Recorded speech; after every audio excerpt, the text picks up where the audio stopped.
Marco to Mitchum. Mitchum. David Phipps says foul. Foul on Mantab.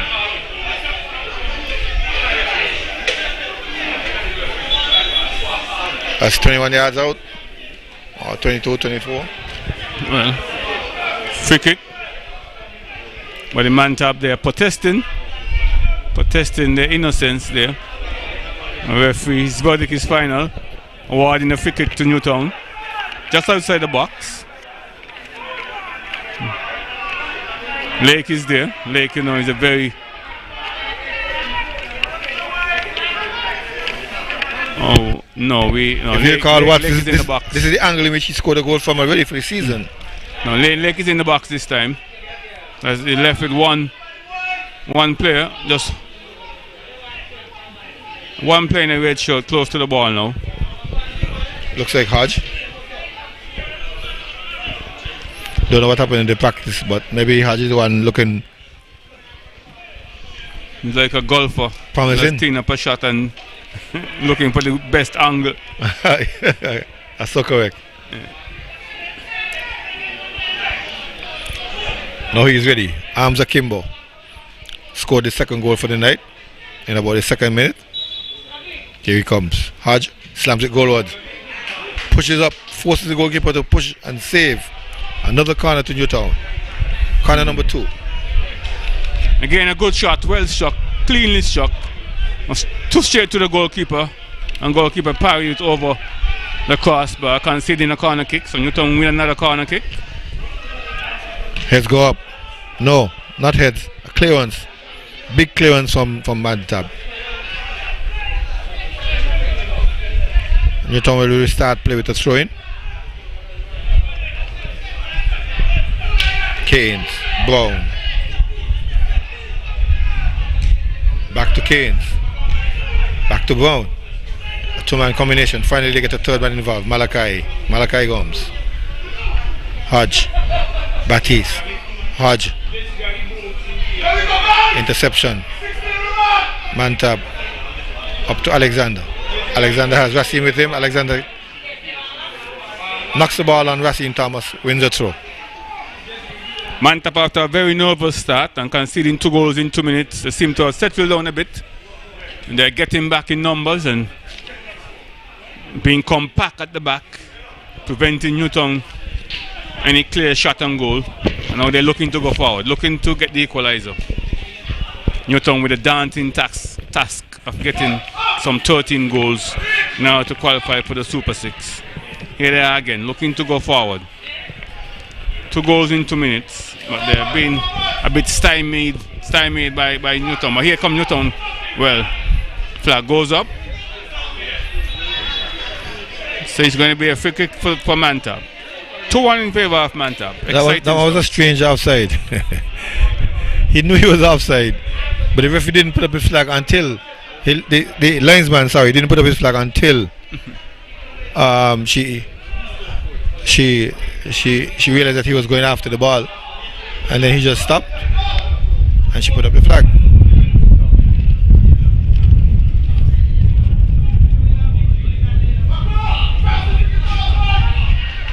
Here comes Mantab. Midfield battle. Ball won and lost. Possession, dispossession is the order of the day in the midfield. Mantab with a looping cross. Springer meets it with a volley. Hodge takes it all the way upfield. Turns on the inside into Lake. Hodge gets away from 2 men. Hodge gets away from a third. No. Robbed of the ball. Clearance. Jarvis. Mantab tried to penetrate the left side. They still on the left flank. They go further left.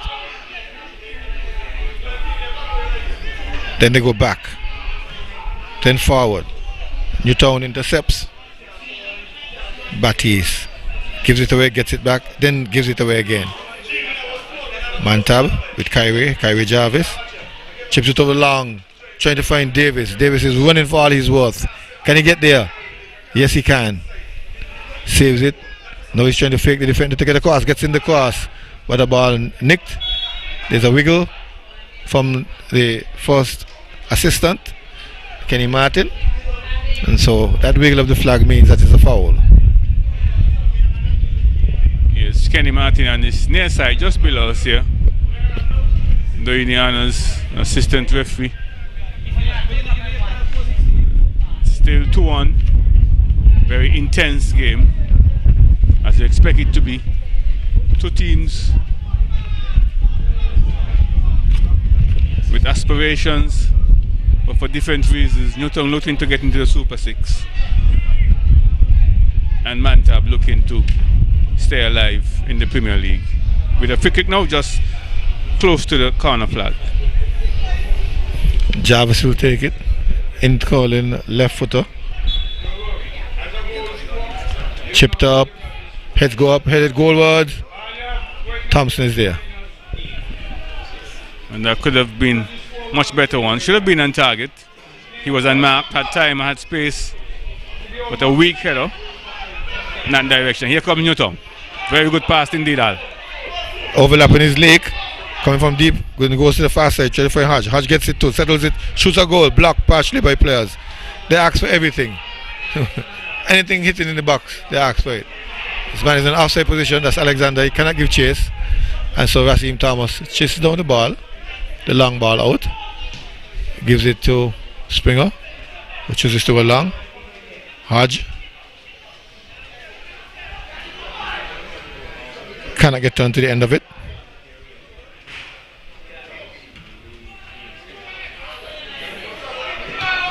Ball long downfield. Kane's having difficulty dealing with it. Davis takes the throw. Up to Alexander. Alexander trying to find Kyrie for support from behind. Ball knocked away by Newtown.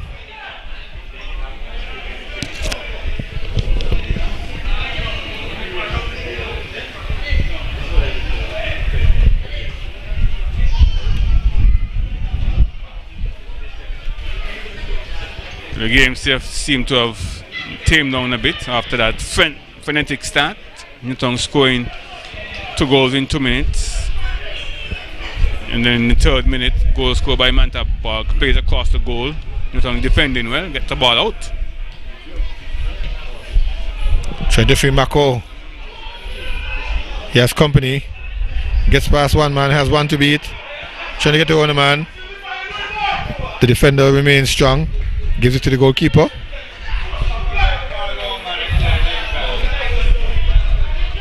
Now they're clear.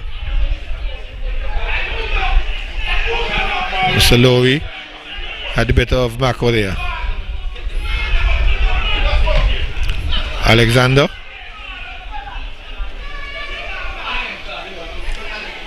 As I said, it would have been very difficult for Newtown to maintain that kind of scoring rate. They have slowed down a bit. But maybe they're going to pick up as players get tired, as the more spaces are going to be appearing in the field. Newtown will be able to exploit it. But here comes Mantab. Jackwan and Kyrie pushes the ball forward to the attack, but Newtown defense is a bit more organized now. They win the ball and this man is miles offside. Fortunately, it didn't come to him. Mako picks up the loose ball, blocked, ball taken away. Then they go to the left side, find the goal scorer. I think that's Clark. Clark trying to dribble the man, comes on his inside, gets a shot on goal. Thompson trying to save, pushes the ball for another corner for Mantab. Thompson didn't cleanly gather that ball. So the ball taking a ricochet and going over the byline, conceding a corner kick. So it's a corner kick to Mantab. Good to see Mantab getting numbers up front and not just sitting back and defending. Here comes the corner. Very high, very far. No one is there as usual. Clearance from Batiste. As far as Gray. Gray stabs it forward. Finds Davis. Davis cannot control. Jarvis can't help him. Throwing to Newtown. Mitchum takes and turns backwards. Lake square. Batiste back. Then square. Malachi. Up to Brown, sorry. Brown springs forward. Hodges offside. 2 miles offside. Easy call for Latoya James over there. Well, Mantab seem to have dotted that high line now, high defensive line. Looking to squeeze Newtown into their own half. They're coming up. more and more. Now they're gaining confidence. So Newtown have to time the run much better to get behind the defense. Here comes Mantab defending. Player foul here. As man Jack One Leibert went down at the boot of Ian Lake. No ill will meant. They daps and move away.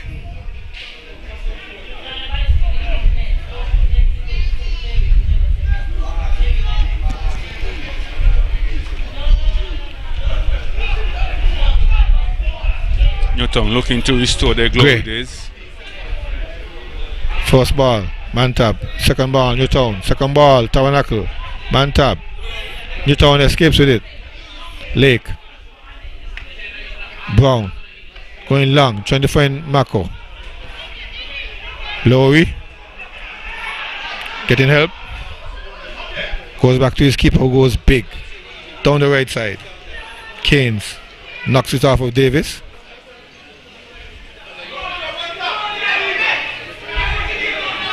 Batties chased by Alexander and Davis. Gets help. Interception, Gray. Slams it into the bench area.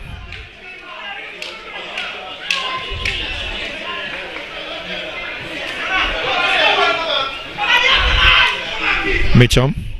Nick, but keeps control. Gives it to Kimran Brown. Brown goes over to Malachi. Malachi. Looking to dribble.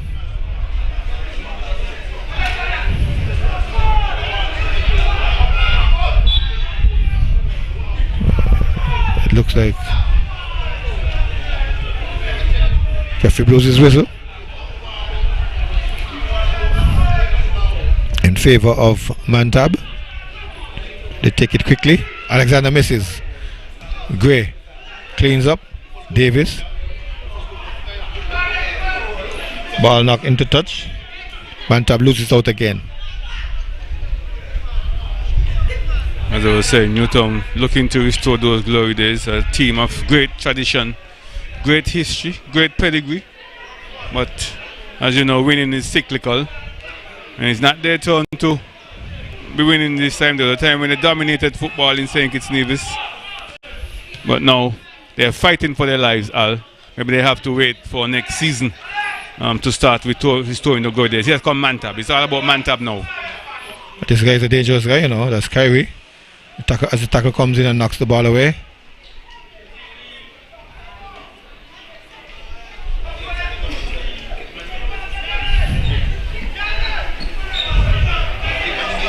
So the Super 6 starting next week, Alan. We're encouraging people to come to the park, but while you're coming to the park, to keep in mind that you have to adhere to the stipulated protocols set out by the cross comes in. Rasim Thomas clears. Ball not back into the business area, but too strong. Allows Thompson to come and take an easy ball. Slow to his right. Goal kick. Mantab intercepts the player.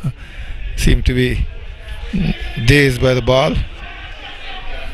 Newtown meanwhile trying to counter. Play stopped. This one is a strange injury. The ball struck his head. He headed the ball. It looked like he was dazed and went down to the ground. Yes, he's down, getting some attention. It's a good time to remind you that the score is 2-1 in favor of Newtown. Newtown having scored 2 goals in the first 2 minutes, which was an excellent start. Remember, they're looking to score some 13 goals. 13 clear goals. 13 clear goals, yes, that are very conceded. So it's making it much more difficult for them. They're looking to get in the final 6, but they're playing against a team which is looking to stay up in the Premier League. And all they have to do is to win this game tonight, and they will remain in the Premier League. Yeah, they can win by any margin. It could be a half goal. Exactly. By any margin. So Newtown is the one with the hard task of having to score by a scoreline of 13 clear goals. It's a very difficult task. It means they have to take risk, which means that Mantab should be able to exploit the situation, and they have the wherewithal to exploit the situation and score more goals. So Newtown is really in a very delicate situation, having to go forward. They have to balance defense with offense. But here comes Lake. Beautiful ball by Lake. But can Gums get there? No. Keeper gets there before him. Almost damaged Gums, or damages Gums. He goes down. Looks like he's in pain. Referee calls for the physio.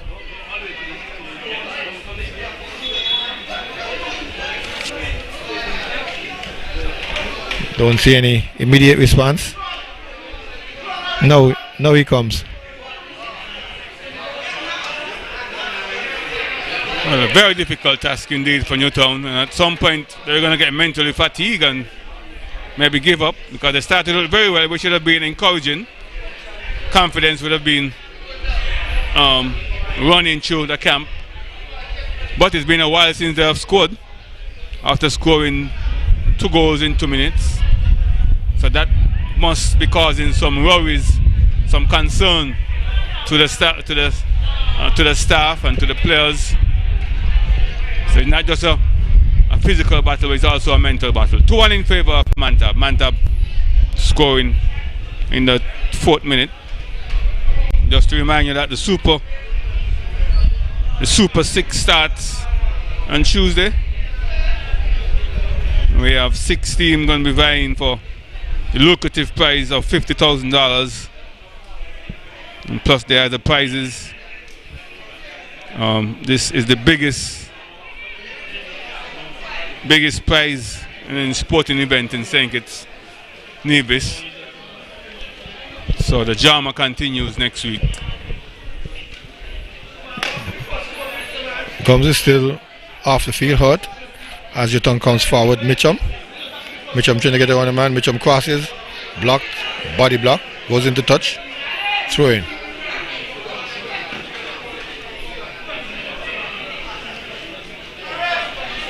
Malachi and Baptiste combining. Baptiste gets it back. Partially blocked, but the ball goes back to Keynes. Keynes can reset. So his right foot goes to the right side. Gets to Mitchum. Mitchum has Wakamba Water. Goalkeeper comes out. Miscommunication between goalkeeper and player. Or rather, no communication. We didn't hear that call. And so the player went for the safety and knocked the ball away for a corner. So Newtown enjoying some good possession and some good pressure. Here they come with a corner. Ball in. First ball, Mantab. Wakamba Warner gets it from Alexander. Then sends Alexander down the left flank. 1-on-1. Springer and Alexander. Alexander, the bigger man, using his muscle, using his body. Trying to get Springer. Springer in a good defensive position though. Knocks it out.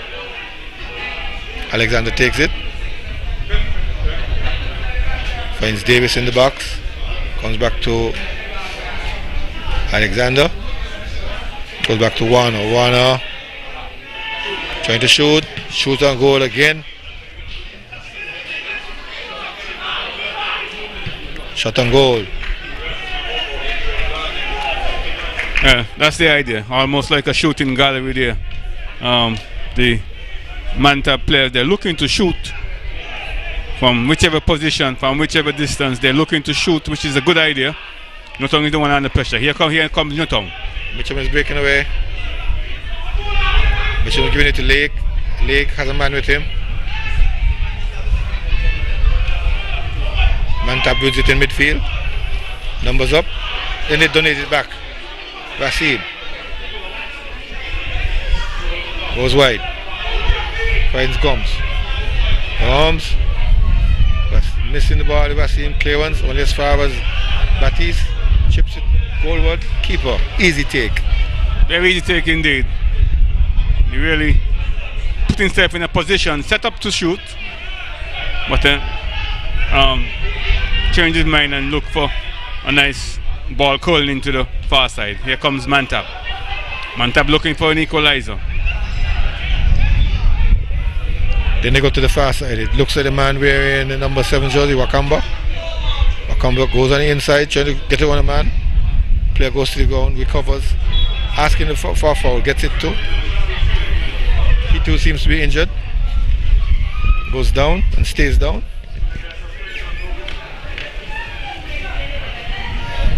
But he gets back up. Maybe just a stretch in the groin area. Springer. Long ball. Lowy. Gray. For the long ball. Trying to find Alexander. Brown. Mantab with Kyrie. Goes to the right side. Has help on the far side. 2 players over there versus 1 player for Newtown. But he has the pole position. He knocks it forward. Finds Mitchum.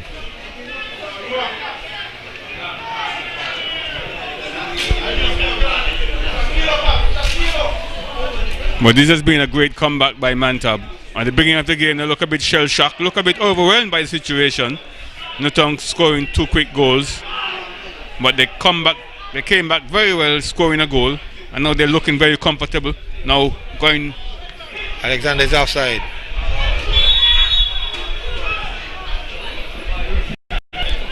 Now that the player has shifted sides, it's not Wakamba, it looks like Jalen Burt wearing number 6 jersey.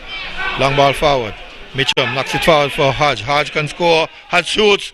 Blocked by the keeper. Parried away. The shot went straight at him and he simply parried it away. But good ball, good lead on from Mitchum. Very good football all around. The shot could have been a little bit better, the finishing. But good goalkeeping. You have seen him made some very good saves so far.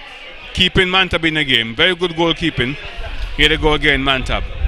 They're defending well and they're looking to go forward. Great. Get him back in numbers. Here they are.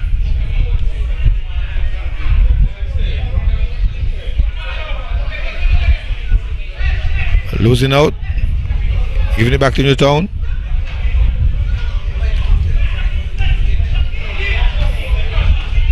Gray. Burt. Alexander as Mantab wins the ball. Trying to go forward. They come back. Gray has no one with him. Kyrie trying to free Alexander. No, it doesn't work.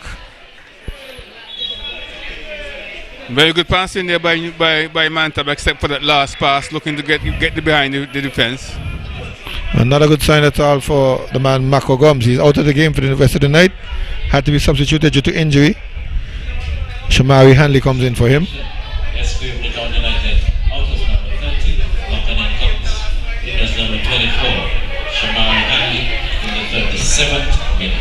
Lowy going long. Jarvis gives chase. Jarvis has help. Jarvis does it to Davis. Davis could go in the box. Upended. Comes back. Wins the ball. Trying to weave his way out of the trouble, but no, the defenders take it away. Freshman called into action. Long ball coming forward. Alexander is doing his work as a number 6, cutting out the play. Gives it up. Here they come forward and slides it to Alexander. Alexander gets around the man. He goes down on the ground. And it looks like it's a penalty to Mantab. Penalty. Alexander tripped by the defenders. And Kyrie takes an immediate position. Yes, he was bearing down on goal, and that would have been a very close one. And he was chipped. So referee awarding the penalty to Mantab. So Mantab have an opportunity to equalize all. Well, they're going berserk down there. Mantab came to save their skin tonight. It's already been a very difficult task for Newtown. And I said they have to go forward, and if they go forward, they're going to be vulnerable at the back. And Mantab is exploiting the situation. Mantab is doing very well. They're working very hard because they get him. Whenever they lose the ball, they get him back. And when they have possession of the ball, players are going forward. Jarvis chucks up, hits it, goal to Jarvis. Penalty converted. Very good goal by Jarvis, and this I'm really put more pressure on Newtown. Now it is 2-2. A very good goal. Goalkeeper stood a bit chance fixed there, and all the Jarvis had to do was to just place it to the goalkeeper's right and creating that equalizer for Mantab. So Mantab looking good, looking in charge here. Newtown, I guess there'll be a bit crestfallen there, but despondent. Make the task even more harder now, because good response from Mantab. Very good response.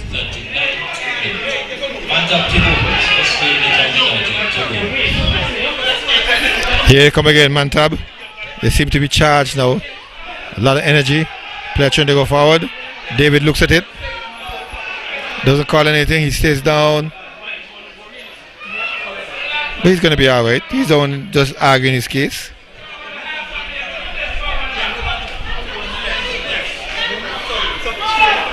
That's the man, Javin Clark. He was the one to score the first goal.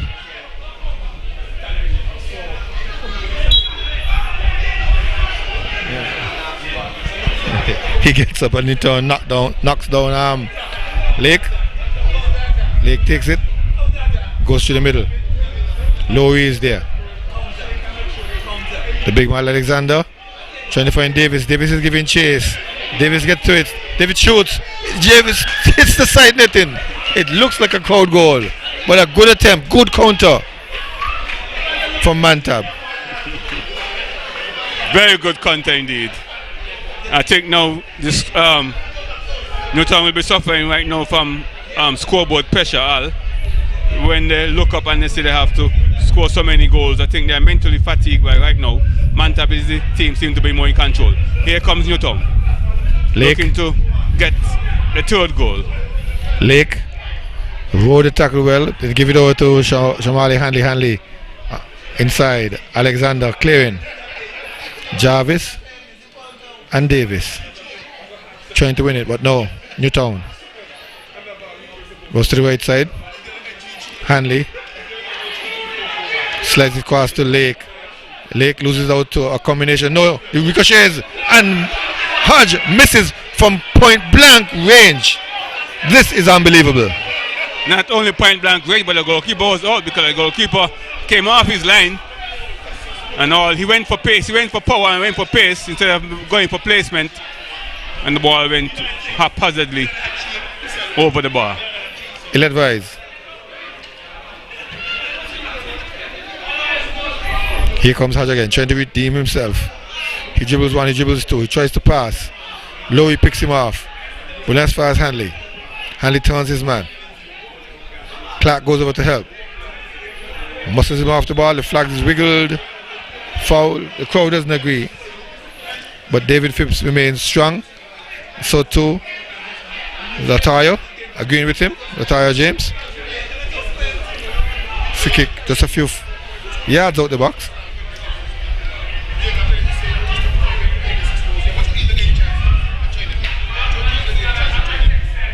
At some point, Newtown would have to just abandon their quest and play for pride as a big team. Clearance. First by Davis, then by Jarvis. There's no one forward for Mantab. Everybody back. So Keynes gets an easy ball. Gives it to Mitchum. Mitchum to Malachi. Malachi, ball robbed. One in midfield by Kyrie, but given away. He comes back to fight for it. Mitchum still in control. Nice turn. Lowy is battling away. Ball knocked back to Lake. Lake pushes off. Lake stabs it off to Hodge. Hodge shoots again. The ball ricochet from our player and goes to a corner for Newtown. Well, it doesn't seem to be Newtown night tonight. They're getting into good shooting position, getting into dangerous position, but they're not even forcing a save. They're not being on target. Some wayward kick, some haphazard kick, but anyway, they have won themselves a corner kick. Here it comes. Strong header coming from Jarvis. Came all the way back. Again, Mitchum. Mitchum going goalward, hard and low, but ball just past the upright. Yeah. As I said, this is scoreboard pressure. To look up and you say you have to score all these goals and to think about scoring all these goals. You're going to be mentally... you're going to cause some mental fatigue, and mental fatigue leads to physical fatigue. Here comes Mantab. But down the right side, they're going to take on the two players. Comes on the inside nicely, slides it across, shot on goal. Oh, good intention, good idea, good effort, poor execution. Yes, Mantab, the team is playing with confidence now. I said they're under no pressure at all. And, well, they're under pressure, but not as much pressure as Newtown. They seem more relaxed. All they need is one goal. Newtown needs 13. Yes. Who will be more relaxed? What?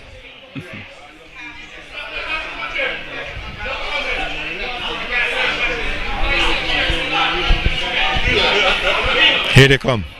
Lowy. Saving it there. Interception and saving the ball. Sending it for throw. Mitchum takes it quickly. Hodge. Brown. Batiste. Back to Brown. Brown. Hodge. Chips it. Good tip off there by young Alexander.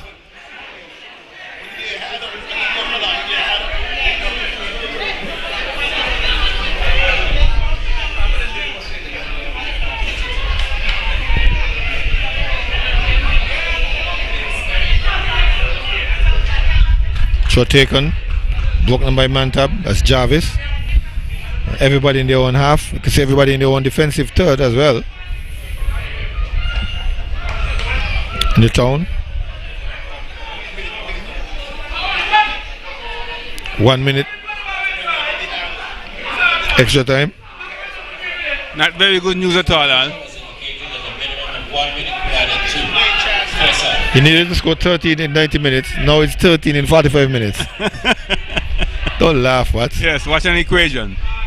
And this is not only bad. This is not only bad news for Newtown fans, but bad news for South Stars fans too. Because with Mantab in this kind of position going into halftime, I'm sure they're going to come back out with much more confidence.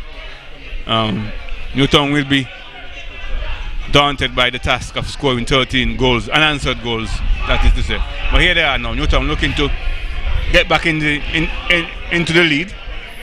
This is a man who's been working very hard for them. Mitchum. Assist. One assist for the night. No goals yet. Knocks it over. Goalkeeper comes. Takes it nicely. In the approved manner. The whistle goes for half-time. Very good half-time, man. Very good half. It was, well, and equal. 2 goals to Newtown, 2 goals to Mantab. A Mantab goalkeeper did very good job on keeping Mantab in the game. So, with that information, level pegging 2-2. We go to master control, and we'll be back with you for the halftime show.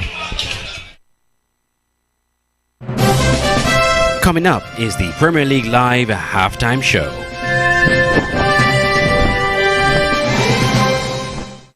For the entire month of November, Smart Electronics is having the biggest sale on island. 3-in-1. Yes, 3 sales in 1 month. From the 1st to the 26th. And on the 27th is their massive store-wide Black Friday sale. And don't forget, on the 30th is Cyber Monday. You get to take advantage of all. And when I say all, I mean all gadgets and electronics store-wide. Included cell phones, tablets, smart TVs, laptops, refrigerators, washing machines, and much more. Don't you miss out on the biggest sale on island. 3-in-1 sale for the entire month of November. Terms and conditions apply. Smart Electronics, where to live a smart life.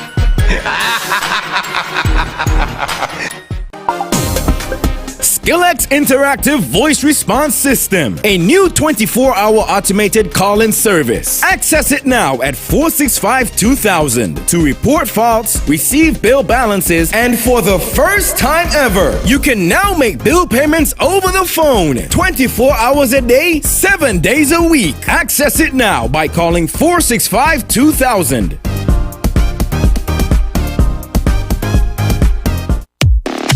It's the new and improved SKN Newsline Android mobile app. With the SKN Newsline app, you can watch your news reports, the SKN Newsline newscast, sports, special features, and so much more. You can also send us a WhatsApp or call us directly. Go in the Google Play Store, search SK Newsline, and download the app today. The SK Newsline mobile app. News on the go.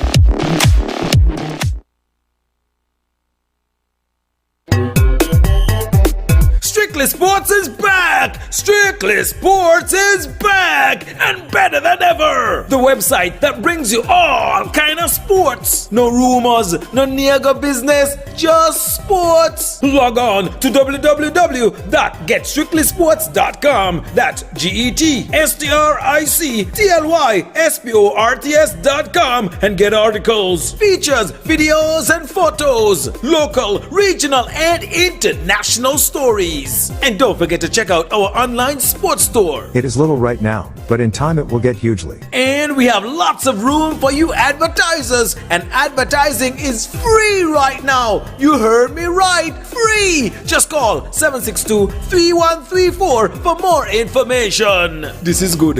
This is good. If I miss the game, all I got to do is log on and everything right there. Strictly Sports is back.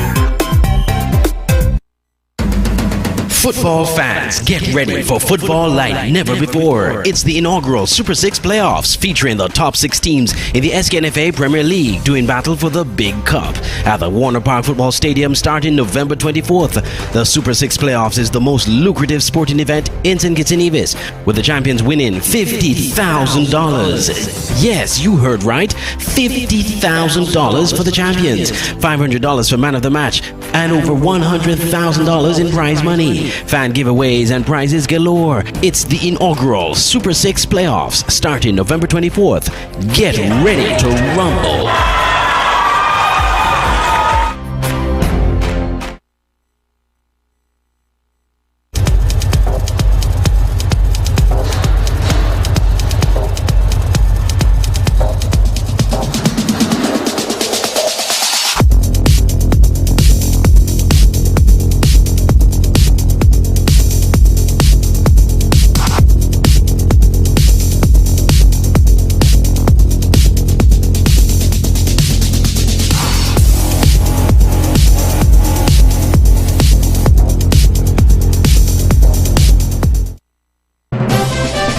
This is the Premier League Live Halftime Show.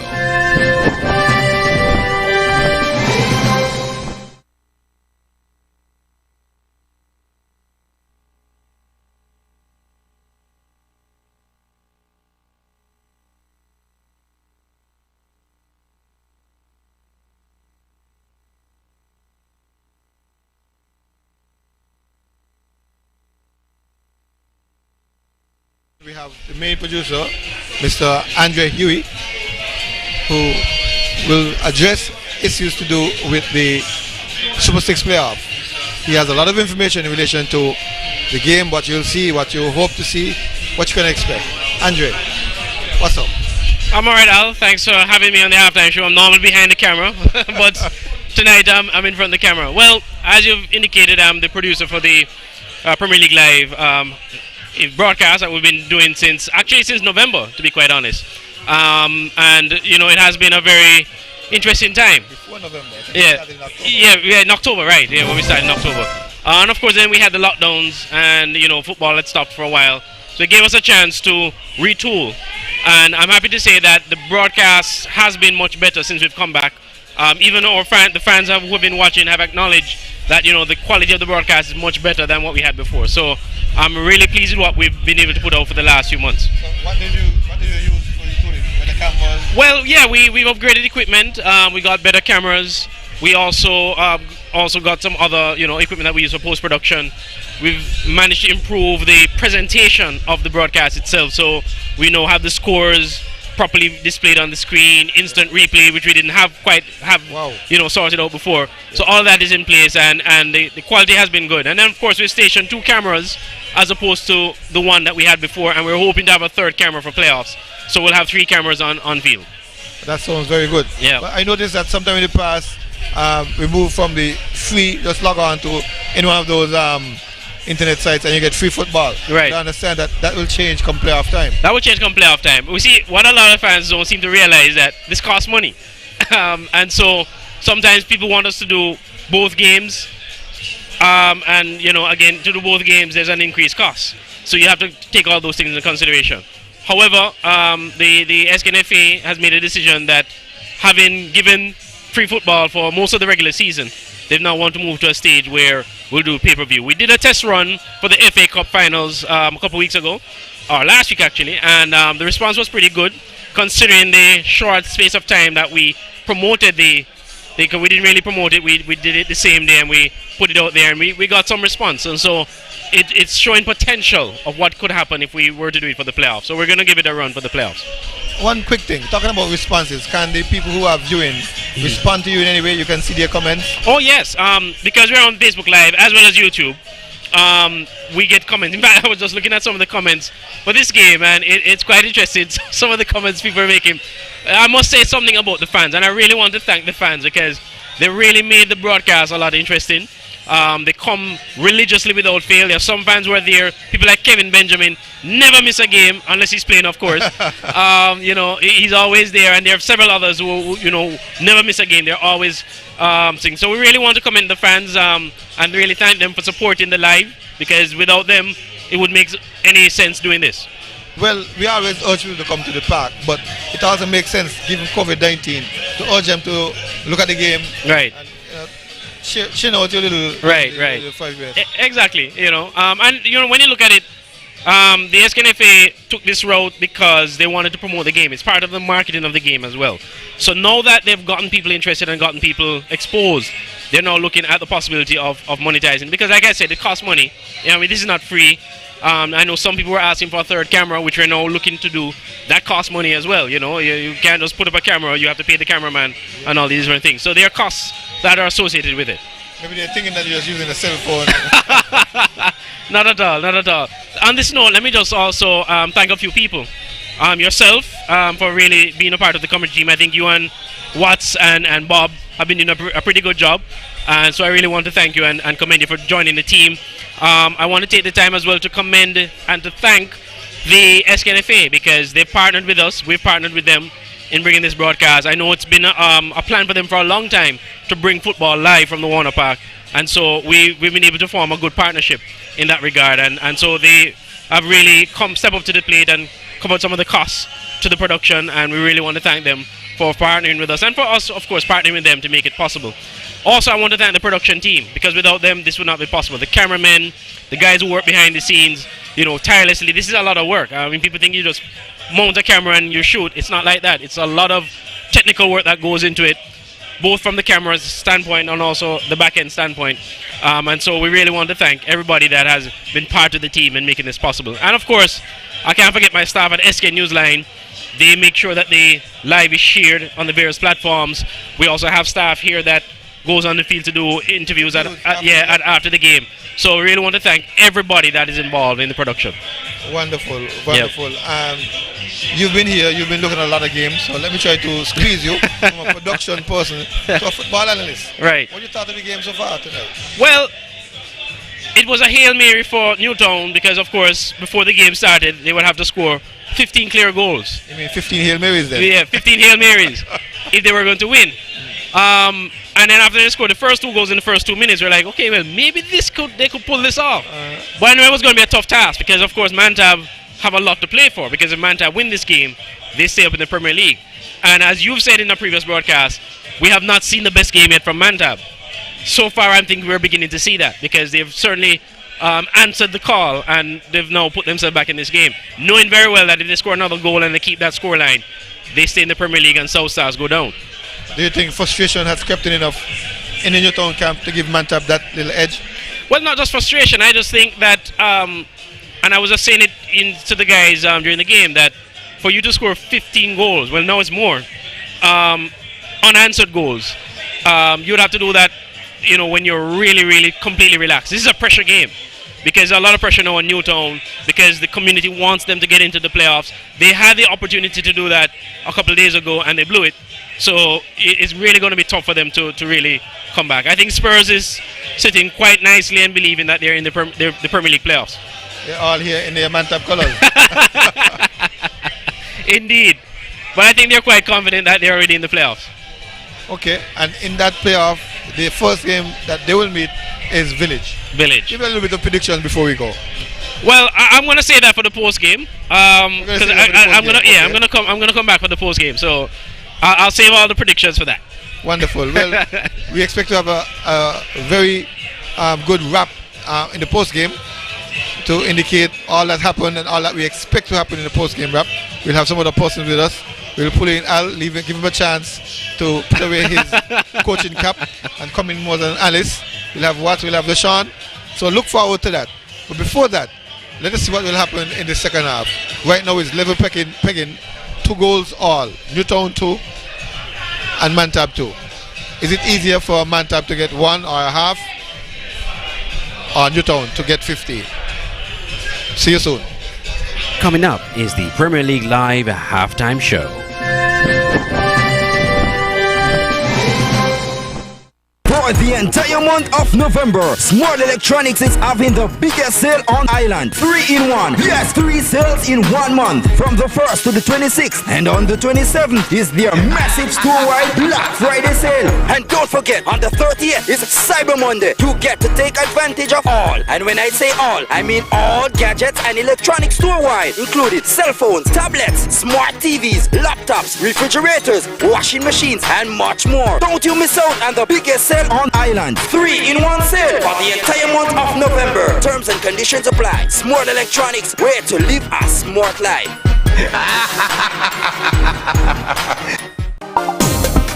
SKNFA Interactive Voice Response System, a new 24-hour automated call-in service. Access it now at 465-2000 to report faults, receive bill balances, and for the first time ever, you can now make bill payments over the phone. 24.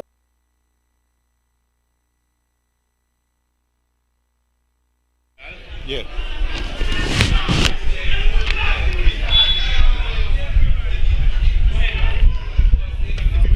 Welcome back to second half action.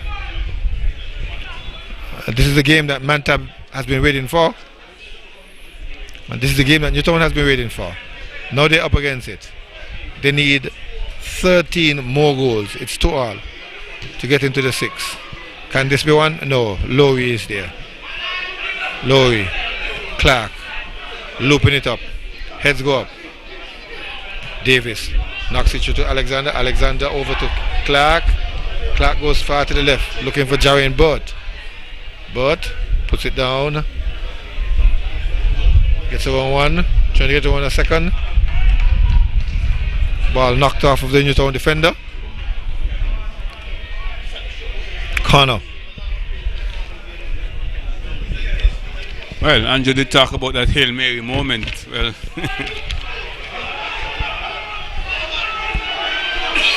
Mantab looking dangerous there. Sorry, Newtown looking dangerous. Mantab. Newtown trying to clear. Clearance. Bird. In. Clearance. Heads go up. A little reversal of what happened in the first half. Somewhat confused me as to who's really the pressuring team now.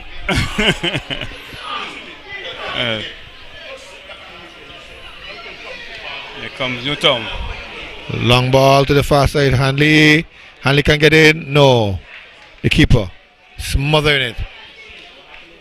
It's a very good move, a very good run at the end, but the first touch just wasn't good enough. First touch was too heavy, and that favored the goalkeeper. And he came and he took it well.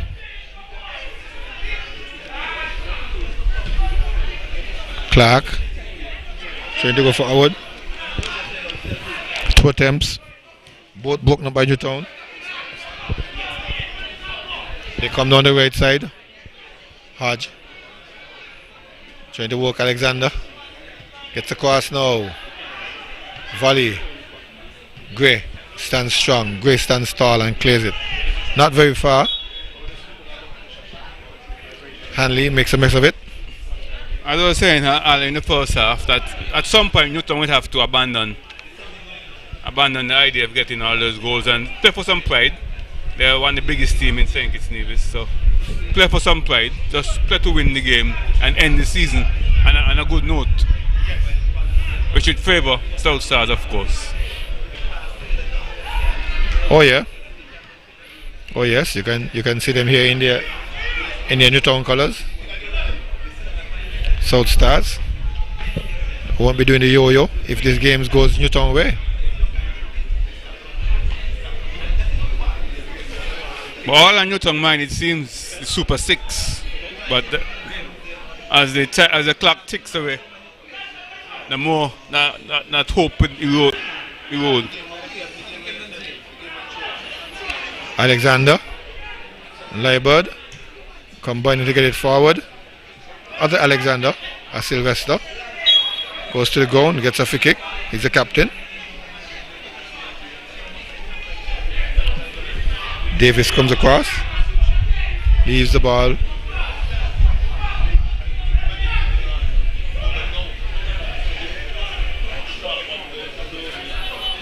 Thought Challenger would take it, but no. Lowy takes it.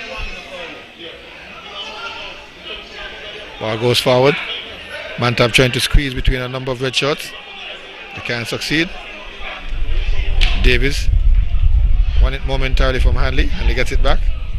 Gives it to Gums. Gums to Mitchum. Mitchum to Brown. Brown to Hanley. Hanley slides it down the side to Hodge. Ball broken up by Lowy, who left the centre back channel and came across to help out.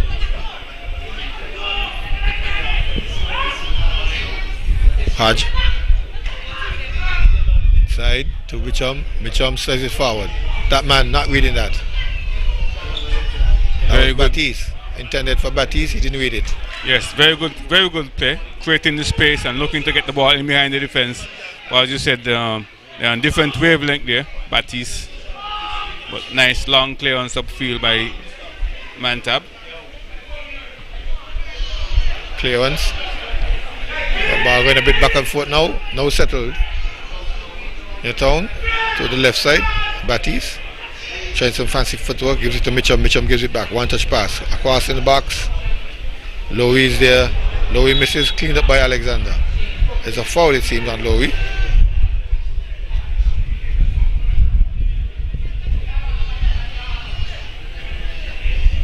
As we look forward to the Super 6, as we already said,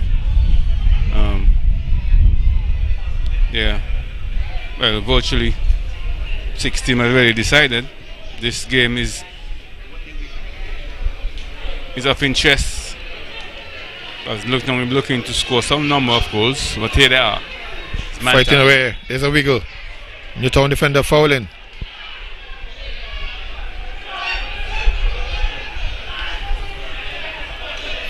Will this be a classic goal mouth scramble? As Jarvis settles the ball, the man who scored the penalty. He's going to put it across the goal mouth. The left foot in curling. Blocked by the one-man wall. Batiste now goes long. Lowy is there. Heads away, back to Batiste. Batiste gets a chance to redeem himself. He does so. Finds Mitchum. Mitchum gets help. Young Canes. Over to Batiste. Players go to ground. They get back up. Cross. Keeper Alford comes out. Kenson Alford.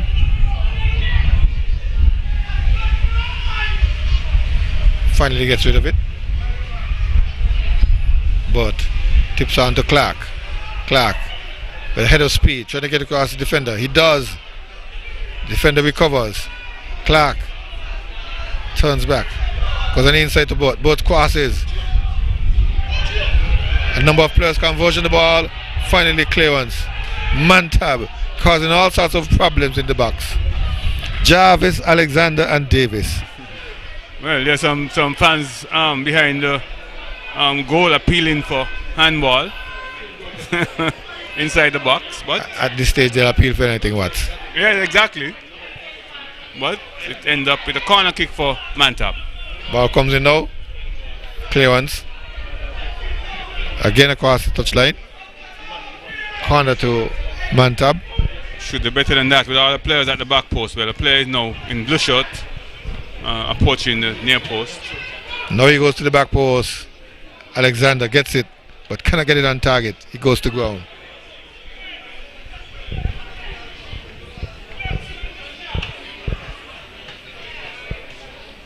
Well, exciting stuff here at Warner Park. Newtown looking for goals. Mantab looking for goals. Nothing yet for the second half. In the first half, by now it was 2-1.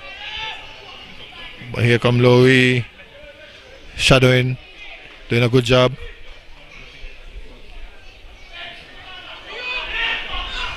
Long ball forward from Lowy.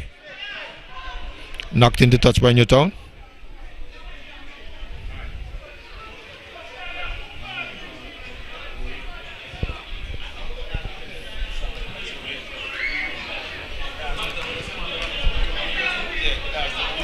Jackwan takes it, gives it to Newtown man. The ball won and lost. Finally knocked away by Newtown.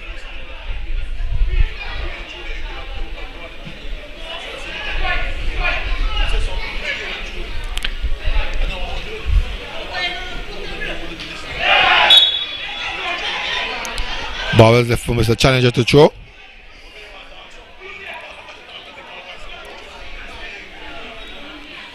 He's going to take the free kick now. I think it was a handball and Newtown. Challenger eases up to take it. Urged down by the referee. Long ball. Heads go up. Flicked away though. Well, as far as Jarvis, who has it knocked off his boot for a corner. Another corner kick, Al. That's about the third corner kick in quick succession. So Mantab creating some pressure. 7 on the night. At 4 in the first half and 3 just now quickly. Crossing, low. Burt gets it. Burt trying to turn. Referee helping out Mantab there. Davis trying to go back into the business here. Knocked away, far and away from by Newtown. All the way down in the second half, in the attacking half.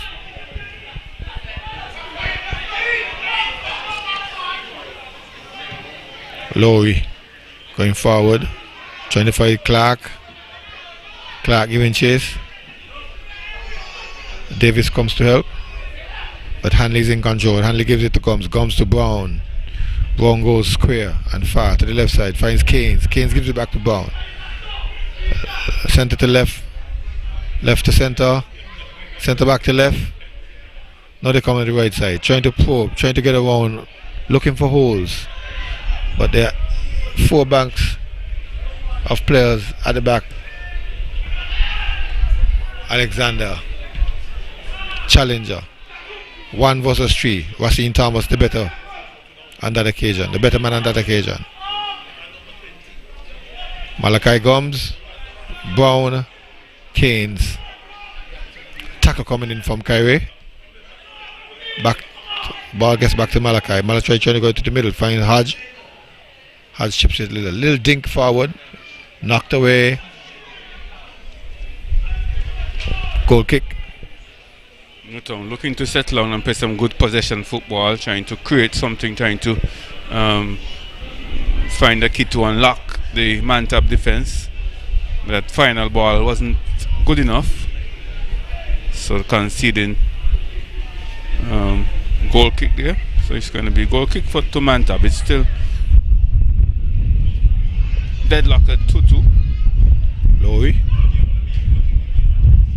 bailed out there by that player. Alexander turns back. 3 players around him, now 4. He goes to the ground. He's not fouled. Probably just lost his balance. He realized it too, because he didn't even ask. Didn't even beg, typical of players. Again, we have another physical battle over there. Burt winning on this time. Winning the ball and winning the physical battle. Burt speeds forward. Gets it back. Possession 1 and lost. Turns back for help. Finds Alexander. Alexander up to find Jarvis. Jarvis sends it down. This is Challenger. Has a very strange name. Avril Challenger. Combination play. Davis.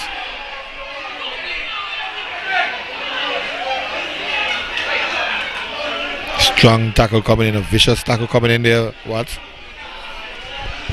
Well, a crunching tackle here. But went over the byline. Now it's a corner kick to Mantab. Mantab looking for the go-ahead goal. They need to score. They must score in order to stay up in the Premier League. Corner number 8. Heads go up. Alexander Clearance from Newtown. So as Lowry turns in, then goes to the left. Goes to, the right side. Newtown left defensive area. A little collision there. Between Brown and a Mantab player. Mitchum turns on the inside. Batiste gets around. Batiste can shoot. Batiste shoots, and the ball knocked away by Alford. Yes, for the umpteenth time, referee coming to the rescue. The goalkeeper coming to the rescue of Mantab. Ball was hit towards that near post, and he just guided it away around the corner, considering a corner kick. So it's going to be a corner kick to Newtown. Newtown looking for goals, looking to break the deadlock. Ball comes in on the far post, headed away by Mantab. Keeper came to, shot a goal, blocked. Alexander who was back. Clark, the shorter of the two, stayed up. He gets it. Then they go long. That's Burt.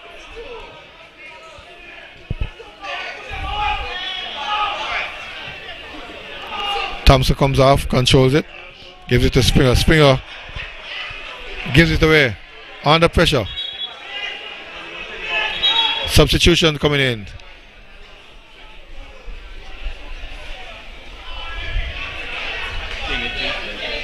Number 22 going out. Davis, an attacking player. And number 3 coming in. Zakimba Weeks. So I guess it's attacking player for attacking player. Jarvis. Number 1, Mantab leaving. Number 22, Eversley Davis. Enter number 3, Zakimba Weeks, in the 60th minute. The SKNFA would like to the game is very interestingly poised. For winning the regular season. So congratulations to the Ramsville Superstars from the SKNFA. Ball came forward. Man went to ground. Another man going to go. This time the whistle going. And of course you're going to get that query from the players.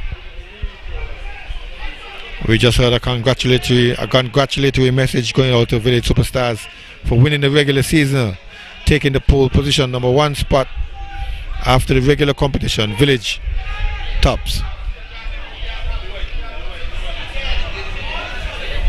I don't know what else we will get apart from congratulations, maybe some financial reward. It's unfortunate, and it will be in its 3rd consecutive year. Well, there were one season, when the league was prematurely finished, but I think they would have completed. There would have been. Jarvis and Shaw. Alexander Thompson comes off his line. Ball was bubbling forward just before we go back to the discussion. Jarvis won it.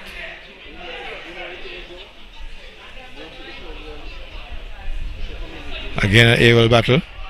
Ball not finally settled. Bubbling away. Avril challenger. And the new man Weeks.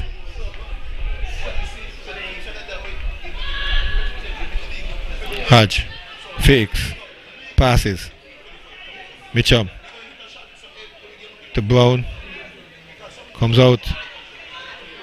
Tackle coming in from player who goes down and stays down.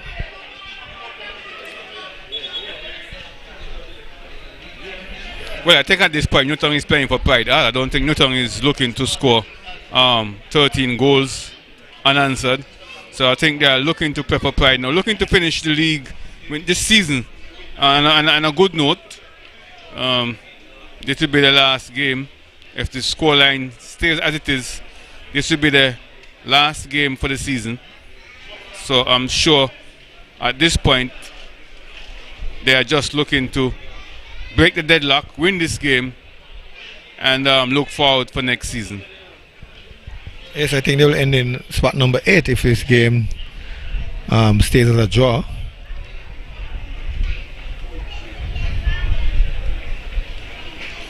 If they win the game, then they might overhaul OR. Yes. Players using the opportunity to refresh themselves as Newtown prepare for a throw-in. Comes now. Thomas. But the big clearance. Sachi Isaac. Alexander. Robbed. Brown. Baptiste. Mitchum. Hodge. Hodge trying to run up one. Trying to get in. Weaving his way. Now he's at a tight angle. Stops it. Then gives it away. Recovered by Hanley. Baptiste. Mitchum. Blocked. Mitchum again. Mitchum. Coming all the way back. Then he goes to the right. Find Wasim Thomas. They're really pressing up Newtown. Wasim slides it out. Hanley. Hanley beats the man. Hanley crosses to Hodge. Hodge takes it, lets it run, then clears. As far as Brown. Brown to the left. Baptiste. Faking a fall? No. It's a genuine fall. Free kick to Newtown. They enjoyed some position just now. They enjoyed some pressure. Yes, very much so. This is good football from Newtown. Enjoying the pressure, enjoying the possession, just in and around the box. They're able to win themselves a free kick. As I said, at this point, Newtown is playing not for Super 6, but Newtown is playing for pride. Reminding themselves that they're a big club. They're part of the big boys club. And now they're looking to break the deadlock. It's still 2-2 as it were at halftime. Newtown with a chance now to break the deadlock. Can they? Set piece. Phipps ready. The player ready. Ball comes in now. Save there by Kenson Alford. Got it on target. And he pushed it away while showing himself full length. This goalkeeper has been in magnificent form tonight. He has come up with some very great saves. Ball comes in again. Headed goalwards. About 10 yards past the... Now Newtown playing... Sorry. Go on. Newtown playing for pride, but Mantab playing for Premier League status. Yes. And that is the scenario here at Warner Park. As time ebbs away.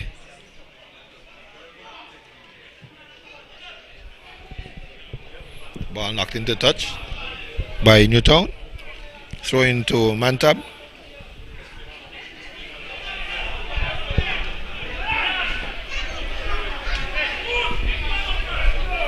Kyrie. Newtown wins it. They try to go forward. Hodge. No, says Alexander. Clears. Another ground battle comes. Newtown comes away with the ball. Hodge. Handy. Comes on the inside. Turns one man. Gives it back to Hodge. Jaquan Levitt wins it. And then gives it away. Springer takes up the charge. Gives it to Mitchum. Mitchum with a fancy turn. Drag back then turn. Ball pushed away from him by Alexander at the last moment. The other Alexander battles for it. He has two players. Uses his body. Comes forward. Goes to the ground. Gets the free kick too. Well, I do believe Mantab at this point will have to sacrifice some defense and send more players forward. It's a risk that they're going to be taking, but they have to send more players forward in order to get that, to break the deadlock. They need to win. If the scoreline stay this way, it means they're going to be relegated. Yep. So they have to send more players forward. Take the risk. Lowy. Long looping ball forward, chipped. Headed goalwards. Oh, that was close. That was very close indeed. Had that been directed, goalkeeper would have been beaten. He had already beaten, but it wasn't directed as well as it should. So a good chance there by Mantab. Mantab fighting for this goal. Mantab need to break the deadlock. Goal kick. Heads go up. Gums chooses to shepherd it. And next takes the throw now. Weeks getting in ahead. But losing out to Newtown. Takes up a defensive position. Newtown finds Mitchum. Mitchum. Brown. Brown, long way to Hanley. Weeks takes the ball, then goes upfield.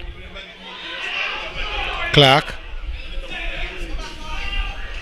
Thomas gets the better of him, plays it to the center circle. High looping ball in the center circle. But try to free Alexander. Cleared by Newtown. Then they come forward. Whistle goes. It's a foul on Mantab. Still 2-all, no goals for quite some time. Yes, stalemate at 2 goals after 3 goals were scored in the first 4 minutes of the first half. Mantab went down 2-0. Good comeback, Mantab. They need to complete the comeback now. After being down 2 goals to 0, they came back, equalized. Well, this is their leading goal scorer coming on here. That's Mr. Jermaine Carey. Mogul, they call him, aka Mogul. You see him head straight to the attacking area. They took out the defender, and so now they're going for broke. About 20 minutes left, but Carey, not just a touch. Newtown. Long looping ball from Sassy Isaac, who came in the half for Ian Lake. Now they're down the right side. Shamari cuts on the inside but goes back to Mitchum. Mitchum goes further inside. Sassy back to Mitchum. No. Clearance. A small one and then a big one. Carey, who came in just now, was on the injured list. He still looks injured to me, but they're like in desperate times. Yes, it is desperate times, real desperate time. They're defending with good numbers, but I said they need to sacrifice some defense now and send players forward.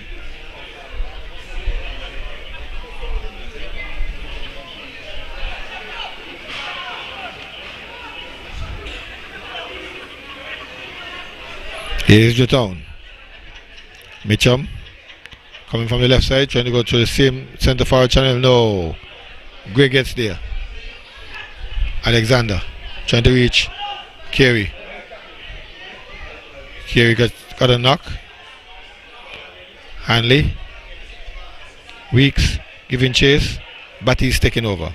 Batty's gets it to Lake. Lake still in control. Lake beats 1, beats 2. But they combine to take it away.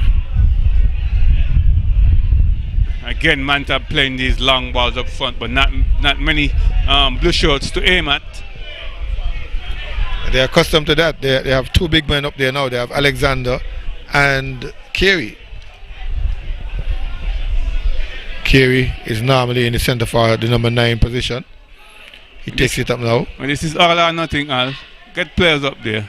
Get the ball up there and let's see what happens. But he's running gingerly. Mitchum changes direction from right to center. Sashi muscled off the ball. So says Mr. Phipps. He agrees with me. Now they got to Carey. Carey is running very gingerly indeed.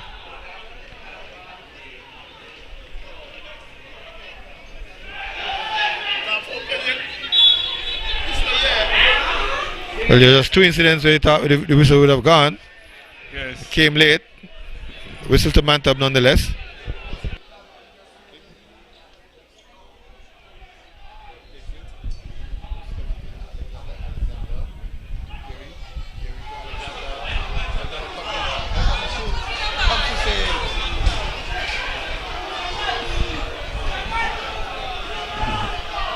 Mantab, as I said, appealing for everything. They are appealing for foul inside the box.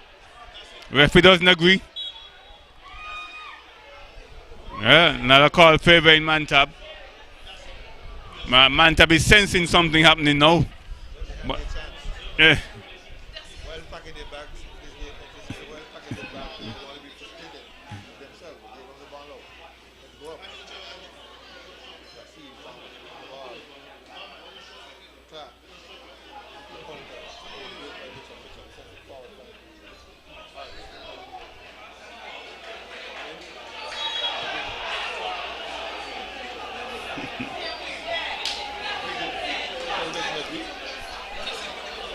Well, player losing his frustration there and kicking the ball away. I mean, his team is looking to get a goal.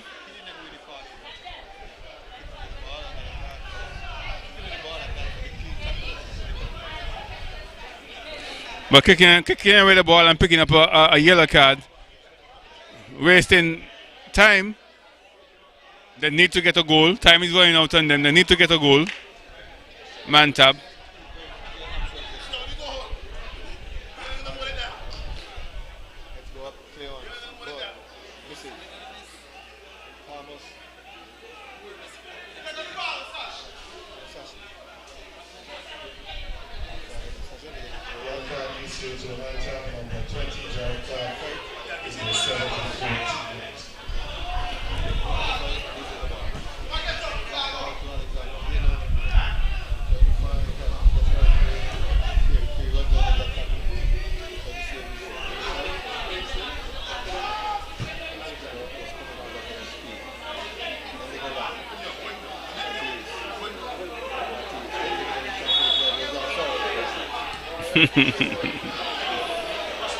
Baptiste not happy at all, remonstrating with the referee as you see him there, and well, he gets a card.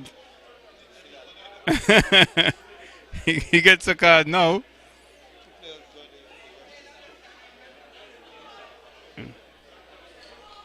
Yes, poor.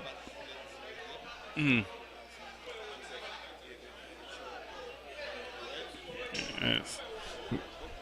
Very poor display there by Baptiste. Remonstrating with the referee. Referee went into his pocket, takes out his book, and add his name to the list of players with yellow card.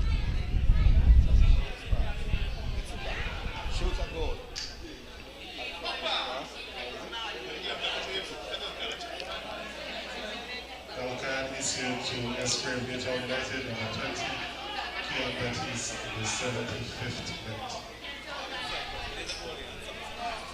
About 15 minutes left, less than 15 minutes left. Yes, just about, yes, because a yellow card was issued in the 74th minute, just a while ago. So just about 15 minutes. 15 minutes is where Newtown need to score in order to restore their reputation as one of the biggest teams in St. Kitts. The hopes of getting to the Super 6 is fastly dwindling.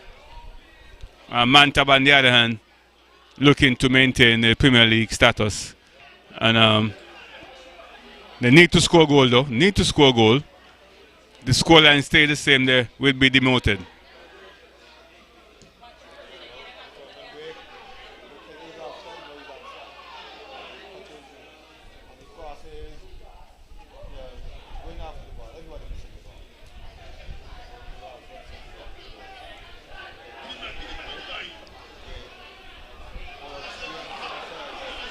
Not.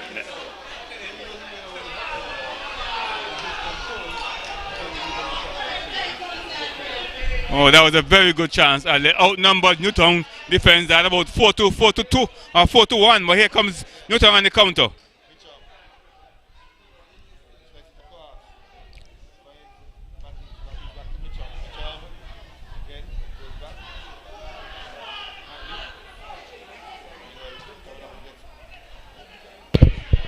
Gets back numbers. Down the far side. Cleared partially. Then inside. Picked up by Alexander, who has come all the way back from the number 1 spot. Then they go forward. Trying to free the man. Clark. Doesn't succeed. Newtown comes back. Back and forth. This game is going now. Baptiste touches, pushes it forward. That man, Sassy, more than likely is in an outside position. He didn't even give chase. Yeah. But Mantab need to be a bit more patient. Whenever they get the ball, they're playing the ball up front too early before players could get up front they need to be patient in possession, get players up front before they release that long ball over the top. They're not showing much patience at all, but they need a goal. They need to break this deadlock. Anxiety. Yes, They had the chance. Alexander is the man who had the chance. Yeah. If But they go down, he'll probably remember that for the entire season. He'll probably remember that for the entire season if they go down. Yes, very much so. But they still have about 10 minutes in the 90 minutes plus stoppage time. And what a time to score in the last 10 minutes.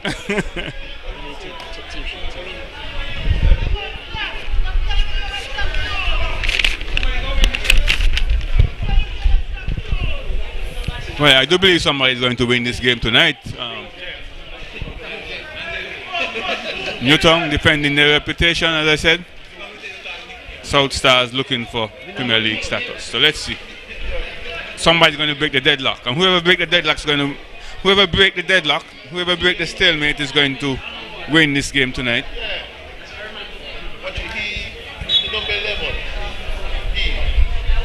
But you could see spaces start to open up. You could see the team a bit stretched. The players a bit stretched.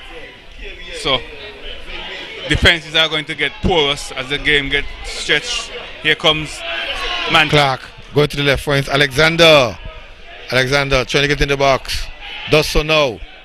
Makes a mess of it by losing his balance. Rasim Thomas picks it up easily. Speeds away with it. Hodge under pressure from Jaquan Leibert. Leibert losing out to Rasim Thomas. Thomas goes on the inside. Gray is there. Gray picks it off. Gray stops. Looking for help. Turns with it. Then he goes to the left. Ball knocked off the boot of Hodge. Throwing to Mantab. Mantab need to leave everything out there, Al. When they do come out the field, the tank should be empty. Leave everything out there. Go at it, Al. And they're defending well. But they need to be able to go forward. You have 4 players at the back, stationary. They had to make some sacrifice. This is it. They really need to stay up in the Premier League. This is it. They need to make some sacrifice. Go forward.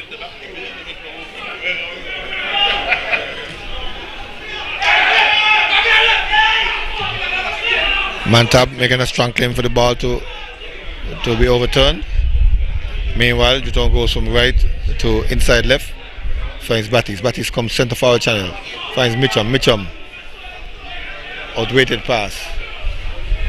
Alford picks it up easily. Sends it out to back to get some help. Then they go big. Alexander. No. Brown. Brown goes forward. Alexander jogs back. Man on the right side. Hanley comes inside. Turns his man smartly. Trying to go to the goal, but no. Ball just ricochets off the defender. Picked up by Alford easily.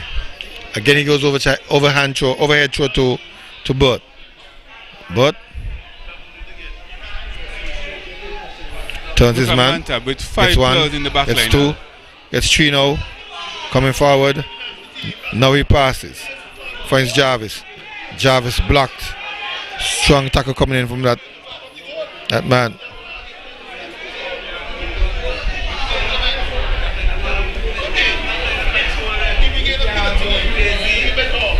But turn the man smartly, but gave away the ball.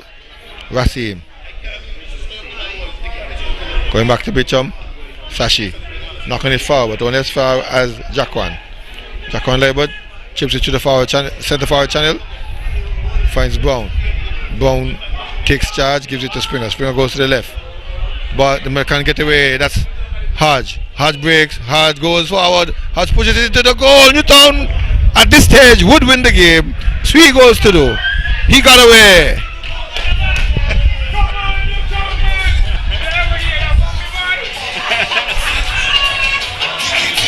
Very good goal indeed. The Mantab, they were caught. The defenders, the ball was played in behind the defense, and Hadjit was able to get to the end of the ball, went around the goalkeeper. So that's a very important goal indeed for Newtown. That goal will be resonating all over Newtown because they are playing for pride. They gave up all hopes of getting into the Super 6. So Newtown has broken the deadlock and it's now 3-2 in favor of Newtown.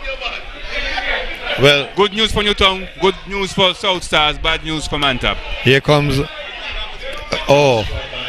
making a mess of that excellent ball in the box. Clark just couldn't get onto it. Yes. Yeah, Mantab not. As I said, Mantab should be making more effort. Leave everything out there, Al. Sacrifice. You had 4 players at the back all night. They were leaving everything out there when they left holes in their back. And that one little true ball caught them napping. At first it looked offside-ish to me, but... Well, I think that's what happened. But there was still 4, a back line of 4. And they stood the ground. Gray. Jarvis.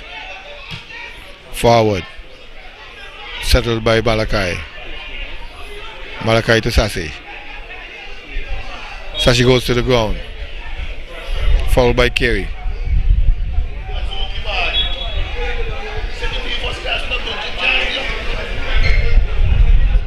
Seems as if the Mantab players have given up. They are coming to the bench for gas. Another one goes down. They fought a good fight at this stage. What a good fight indeed. But they're sure they'll be asking themselves, what if? I really think that there should be more players going forward. When that goal was scored, there were still 4 players in the back. It's just that the ball was played in behind the defense and they were appealing for offside. Unfortunately for them, offside flag didn't go up. Newtown was able to break the deadlock. As it stands now, Newtown leading 3-2. Newtown. Brown shoots that goal just over the crossbar. So it means in 5 minutes time, the scenario is simple. Scenario is in 5 minutes time, 5 minutes after 90, Mantab have to score 2 goals in order to stay in the Premier League. Two goals without conceding in order to stay in the Premier League. Well, I think they came to this game with their suitcases. I just need to put this stuff into them now. At this stage, here comes Alexander. Offside, says James.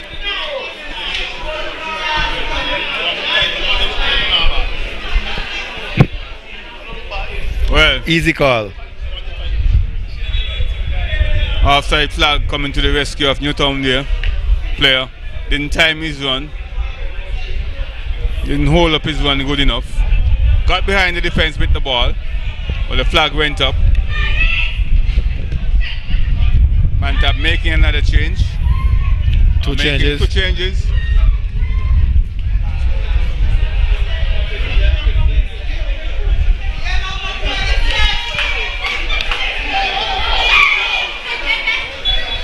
Could Mantab get 2 more goals? 2 goals before the full-time whistle?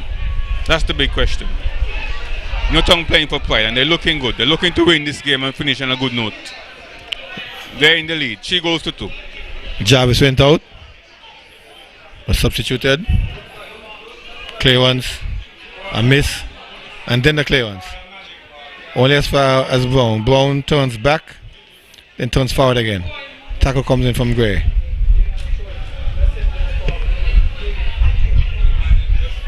Tyrese Jefferson is in too. He replaces Kyrie Jarvis.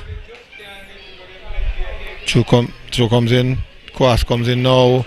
Lowry. Knees it. Yes, I think Mantab. Yeah, I think they have given up.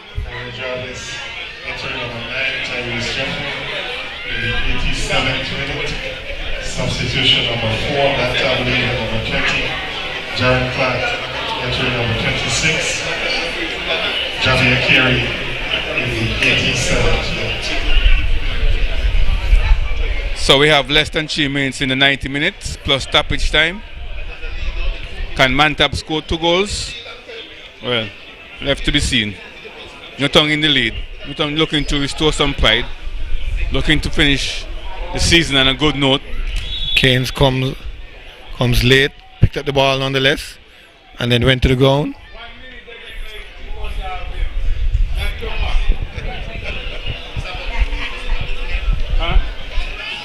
This tournament boy didn't do it, but since the up main battle back in there. Well, as it is, Al, the final six have decided. Gordon has posed the last team, would be the last team to have entered the Super Six. As this game stands, as the game is just about to finish. So Gordon Hatspose is now confirmed as the final place in the Super Six. Free kick at goal. Alford collects it easily. I guess you wanted to be the first to say that. So we can congratulate Gordon Hatspose. It's not premature to congratulate Gordon Hatspose. They're now in the Super Six. Mitchum. Lowry picking it off. Lowry goes big, finds Kerry. Kerry drops it down to Alexander. Interception in the town. Alexander still fighting. Gets it past the line, but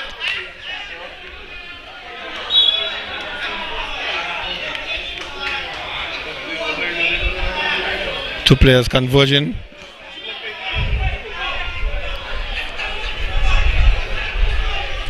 Well, Mantab would have been in Premier League for a while, Al. Isn't that so? Yes, we'll have to go back into a research box to find out when was the last time been there for a they good went while. down. They tend to survive even when there's 10 teams in the league. Now they're 12, they're going down. Something must be wrong. Corner comes in now. Heads miss. Then cleared by Batiste. Losing control, knocking the ball into touch. They have 3 minutes.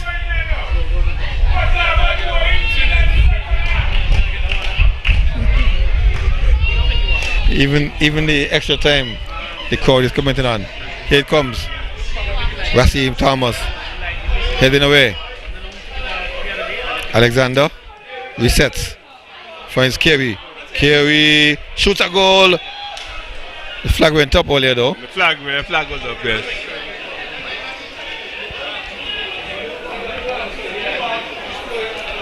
Well, maybe Karen will benefit from this, Al, because when the next window is open, recruitment time, Karen will be looking for some players who want to continue playing in the Premier League. Not such a strong tradition between Mantab and Karen in terms of transfer of players. More so at the youth league, but not at the senior level. They tend not to come to Karen. In fact, I think even Sadlers would have had more players than Mantab heading towards Karen. Here comes Newtown again. Hanley. Inside to Mitchum. Mitchum. For the right. Finds Malachi. Malachi trying to find Hodge. Tabernacle. Wins it. Gives it away. Gives it away and then gets it back.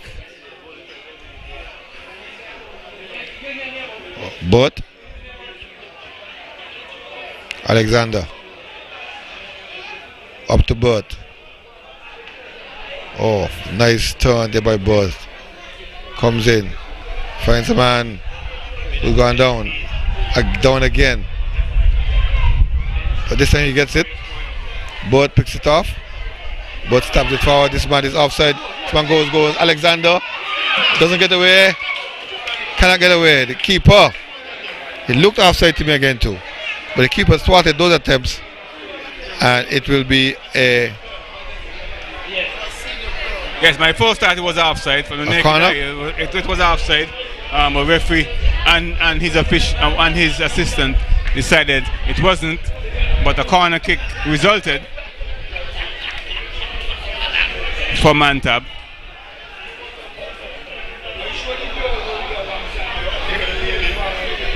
This might be the last ditch effort. Heads go up. Kerry getting the first head. Alexander trying to control. Shot a goal. Blocked partially by Newtown. Yet another. Number 50. That was brilliant. 19 plus 3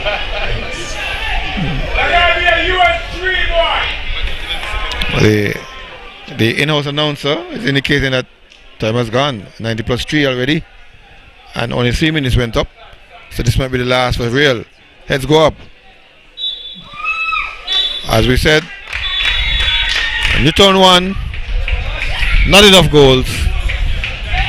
They are all alone in the number 7 spot. Just outside Super 6. And Mantab bids Warner Park and the Premier Division goodbye. Yes, and Newtown would have restored some pride. They finish this season on a good note, although they will have to pack up their bags and look forward for next season and be spectators as they watch the final 6 with a lucrative prize of $50,000.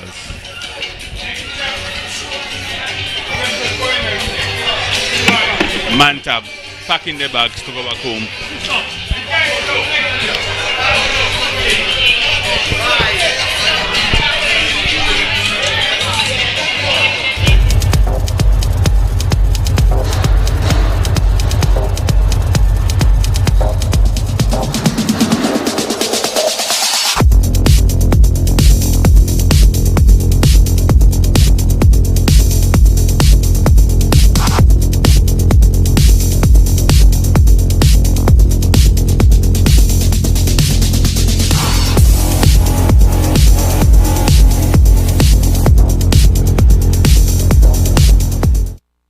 For the entire month of November, Smart Electronics is having the biggest sale on island. 3-in-1. Yes, 3 sales in 1 month. From the 1st to the 26th. And on the 27th is their massive store-wide Black Friday sale. And don't forget, on the 30th is Cyber Monday. You get to take advantage of all. And when I say all, I mean all gadgets and electronics store-wide. Included cell phones, tablets, smart TVs, laptops, refrigerators, washing machines, and much more. Don't you miss out on the biggest sale on island. 3-in-1 sale for the entire month of November. Terms and conditions apply. Smart Electronics, where to live a smart life.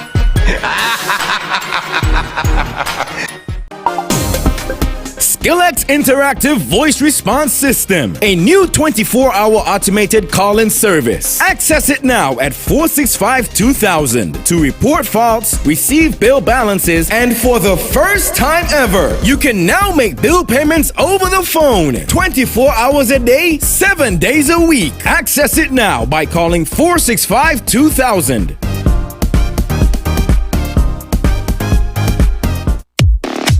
It's the new and improved SK Newsline Android mobile app. With the SK Newsline app, you can watch your news reports, the SK Newsline newscast, sports, special features, and so much more. You can also send us a WhatsApp or call us directly. Go in the Google Play Store, search SK Newsline, and download the app today. The SK Newsline mobile app. News on the go.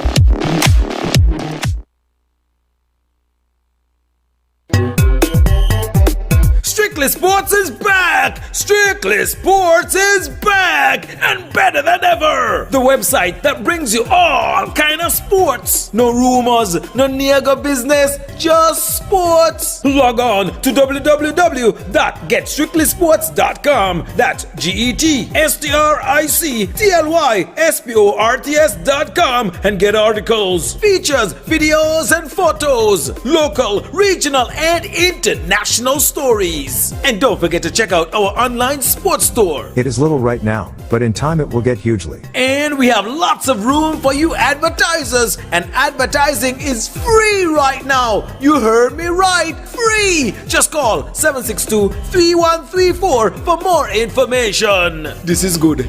This is good. If I miss the game, all I got to do is log on and everything right there. Strictly Sports is back. Football fans, get ready for football like never before. It's the inaugural Super 6 playoffs featuring the top 6 teams in the SKNFA Premier League doing battle for the Big Cup at the Warner Park Football Stadium starting November 24th.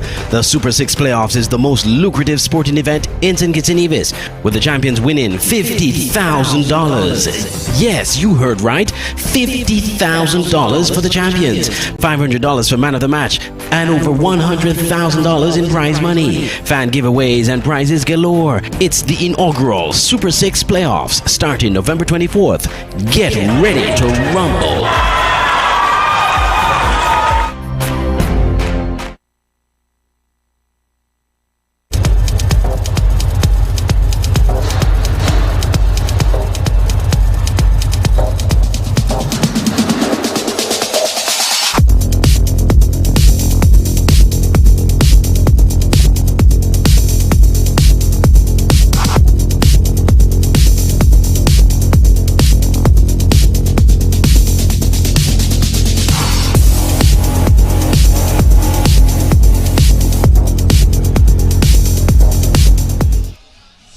Well, ladies and gentlemen, we've come to the end of match 131 for the regular season in the SKNFA Premier League. It ended 3-2 in favor of Newtown. The result meant that Newtown did not get into the final six championship to be played next week, and Mantab packed their bags to head back to the lower divisions. This post-game wrap is a very special one, where we've put in the usual suspects. They normally come one behind the other or one after another, but this time we have everybody, including Mr. Andrew Huey, our producer. So they've looked at the season and they have certain views of what went in the past and what is to come. Let's hear from them. In fact, some of the predictions, we might have to produce our sheep eggs as we promised them, for LaShawn Dixon, who predicted that Spurs and St. Peter's will get into the final six, and that's correct. But I don't think he was so correct on the relegation. Deshaun? Yeah, well, I got it wrong for the relegation, but in the end, Mantab didn't do enough in this game to stay up. They had chances. I thought they were the better team in the second half. I thought they could have gotten the go-ahead goal. Sylvester Alexander, he had a one-on-one, almost one-on-one opportunity with the goalkeeper, but he couldn't find the space left or right of the goalkeeper. So in the end, they didn't do enough. I know they'll be disappointed with their performance this season. They'll be disappointed considering that they got a second chance last season when no one was relegated and they didn't take advantage of it. They were poor for majority of the seasons. To finish a season and 9 points when you play 22 games, I think that's just not good enough, and they'll be disappointed for lack of a better term. Newtown, on the other hand, they got a win. They finished on 33 points. They miss out on the playoffs due to goal difference. They were at one point they were looking at they were on pace to score 90 goals. They had 2 goals in 2 minutes. So but they will be disappointed as well the way the season petered out. They had a poor season for majority of it as well. Post-COVID, sorry. They found some farm and they made a playoff push, but in the end it wasn't enough, and they will have to sit out the first ever Super 6 playoffs. Now I want to jog your memories. Look back at all the games and come up with what you consider as the best goal for the season so far. The player, you must remember the player, you must remember the game, you must remember the occasion. Well, actually, I could pick 2 games, and they were like 1 week apart. I remember clearly we actually broadcast both of those games. The St. Peter's Keon game, when St. Peter's came back. Well, actually, no, it was St. Paul's. When St. Paul's came back from 1-0 down against Keon to beat them 3-1. And it was Keith Roy Freeman scored a hat-trick in that game. The third goal was a beauty from his left foot. Valentine Anthony had just come on the field to replace the goalkeeper. He kicked it from the far left corner and the ball was swirled into the back of the net. Beautiful goal. Then the following week, Simmons from St. Peter's scored a similar goal with his right foot. also almost from the same angle. And those 2 goals for me rank as the 2 best goals in the league. Al, what do you have? Yeah, good night, everyone. I was just Steve Archibald for Guyana has posed. I think it was against SKNFA Newtown. He scored from the left-hand side. A screener. I don't remember that game though. And I mean, a wonderful shot from the left side. What about you, LaShawn? Well, I think I share the same sentiment as Andre. The 3rd goal of the hat trick for Keto Ifiman in that game against Kean. I think that was one of the best goals I've seen, and a goal he scored against St. Peter's as well. Very similar. And in fact, he scored a hat trick. Yes. That one stands out. So those 2 for me, those 2 goals from Keto Ifiman for me, stands out for goal of the season. In contention for goal of the season. I'll want to throw in another one before I go to Al for. That's the one I want to throw in. That's the one I want to throw in. Not that I'm biased to it, Karen, but Morgan Lewis had one from distance. Yeah, that was a good goal. It kept low. That was a good goal. Almost like a grass shaver and into the side netting. 35-40, somewhere there. Yeah. Morgan Lewis was good. No, you have the mic. Keep the mic because I want to go with goalkeepers. And as a former goalkeeper, a former national goalkeeper yourself, I want to ask you, what about the goalkeeping saves now? And are the goalkeepers who impressed you during the course of the season? Well, I must say, had couple, coachable, Andrew. I must say, for me, the save of the season was the guy Thomas from Newtown. I think it was the game against it's Kayan. I think it was Kayan game. I think it was the Kayan a Monkey game where the keeper get injured. And he came in. Yeah. He came in and make a save. That was a Connery game. Yeah. Oh, the Connery game. Yeah, that was the save for me at the season. Save of the season for me. Andre, put your mind. Wow. You may go way back now. I would have to probably pick. It's hard. It's really hard because I've seen quite a few. It's hard to pick out one. Really. You're concentrating on the production, man. You wasn't watching the games. Well, I've seen some good saves. Okay, if I had to pick one, it would probably be the game. Well, one of the most recent games with Village and Spurs. Remember the goalkeeper actually even injured himself, saving one of the shots from Spurs when Spurs were down to 10 men early in the game, and yeah, there were quite a number of saves that came from the goalkeeper, from Clark. Yeah, from Zyvan Clark. Yeah. So I would have to give that particular match. If I were to have to pick a man of the match outside of the outfield players, it probably would have been him because he saved Village in that game because Spurs really was coming on the attack, trying to get a victory in that game. You just told my goalkeeper save of the year. Clark is about maybe 5'10". And I'm sure after he reached that ball, yes, I remember that. He was about 6'2". Well, like I said, he's kind of strained his back, just to get that ball out of the goal. Just LaShawn? Well, for me, I go to St. Paul's again. Jamal Jeffers. I remember the game against Village where they lost 1-0, where he was absolutely the man of the match, without doubt. Yes, without doubt, the man of the match. Where Ramsville Superstars could have been all over St. Paul's in that game, but he kept them in the game with some brilliant saves. And including a penalty, by the way. Yes. The penalty as well. And there was one in particular, I think, from a shot from, I think, was it T1 Hanley? I can't. Yeah. He pulled off a brilliant save in that game for St. Paul's to keep them in that game. A game where Ramsville Superstars played them off the park, but could only beat them 1-0. Well, at this stage now, it's going to be a tough one. Immediately your seats have begun to get warm because I'm going to ask you unexpectedly to do something for me. Call 3 players, and I want 3 different players who you think should be in a national squad lineup from what you've seen so far. Well, I take first shot at it. I would say Vincent Nelson for sure. He should be in the national team. I will move on to Ivan Soy-Barnes. He have had some significant performances this season, and the obvious one, Keto Ifiman, with scoring 29 goals in 22 games. I think he definitely should be at top of the list.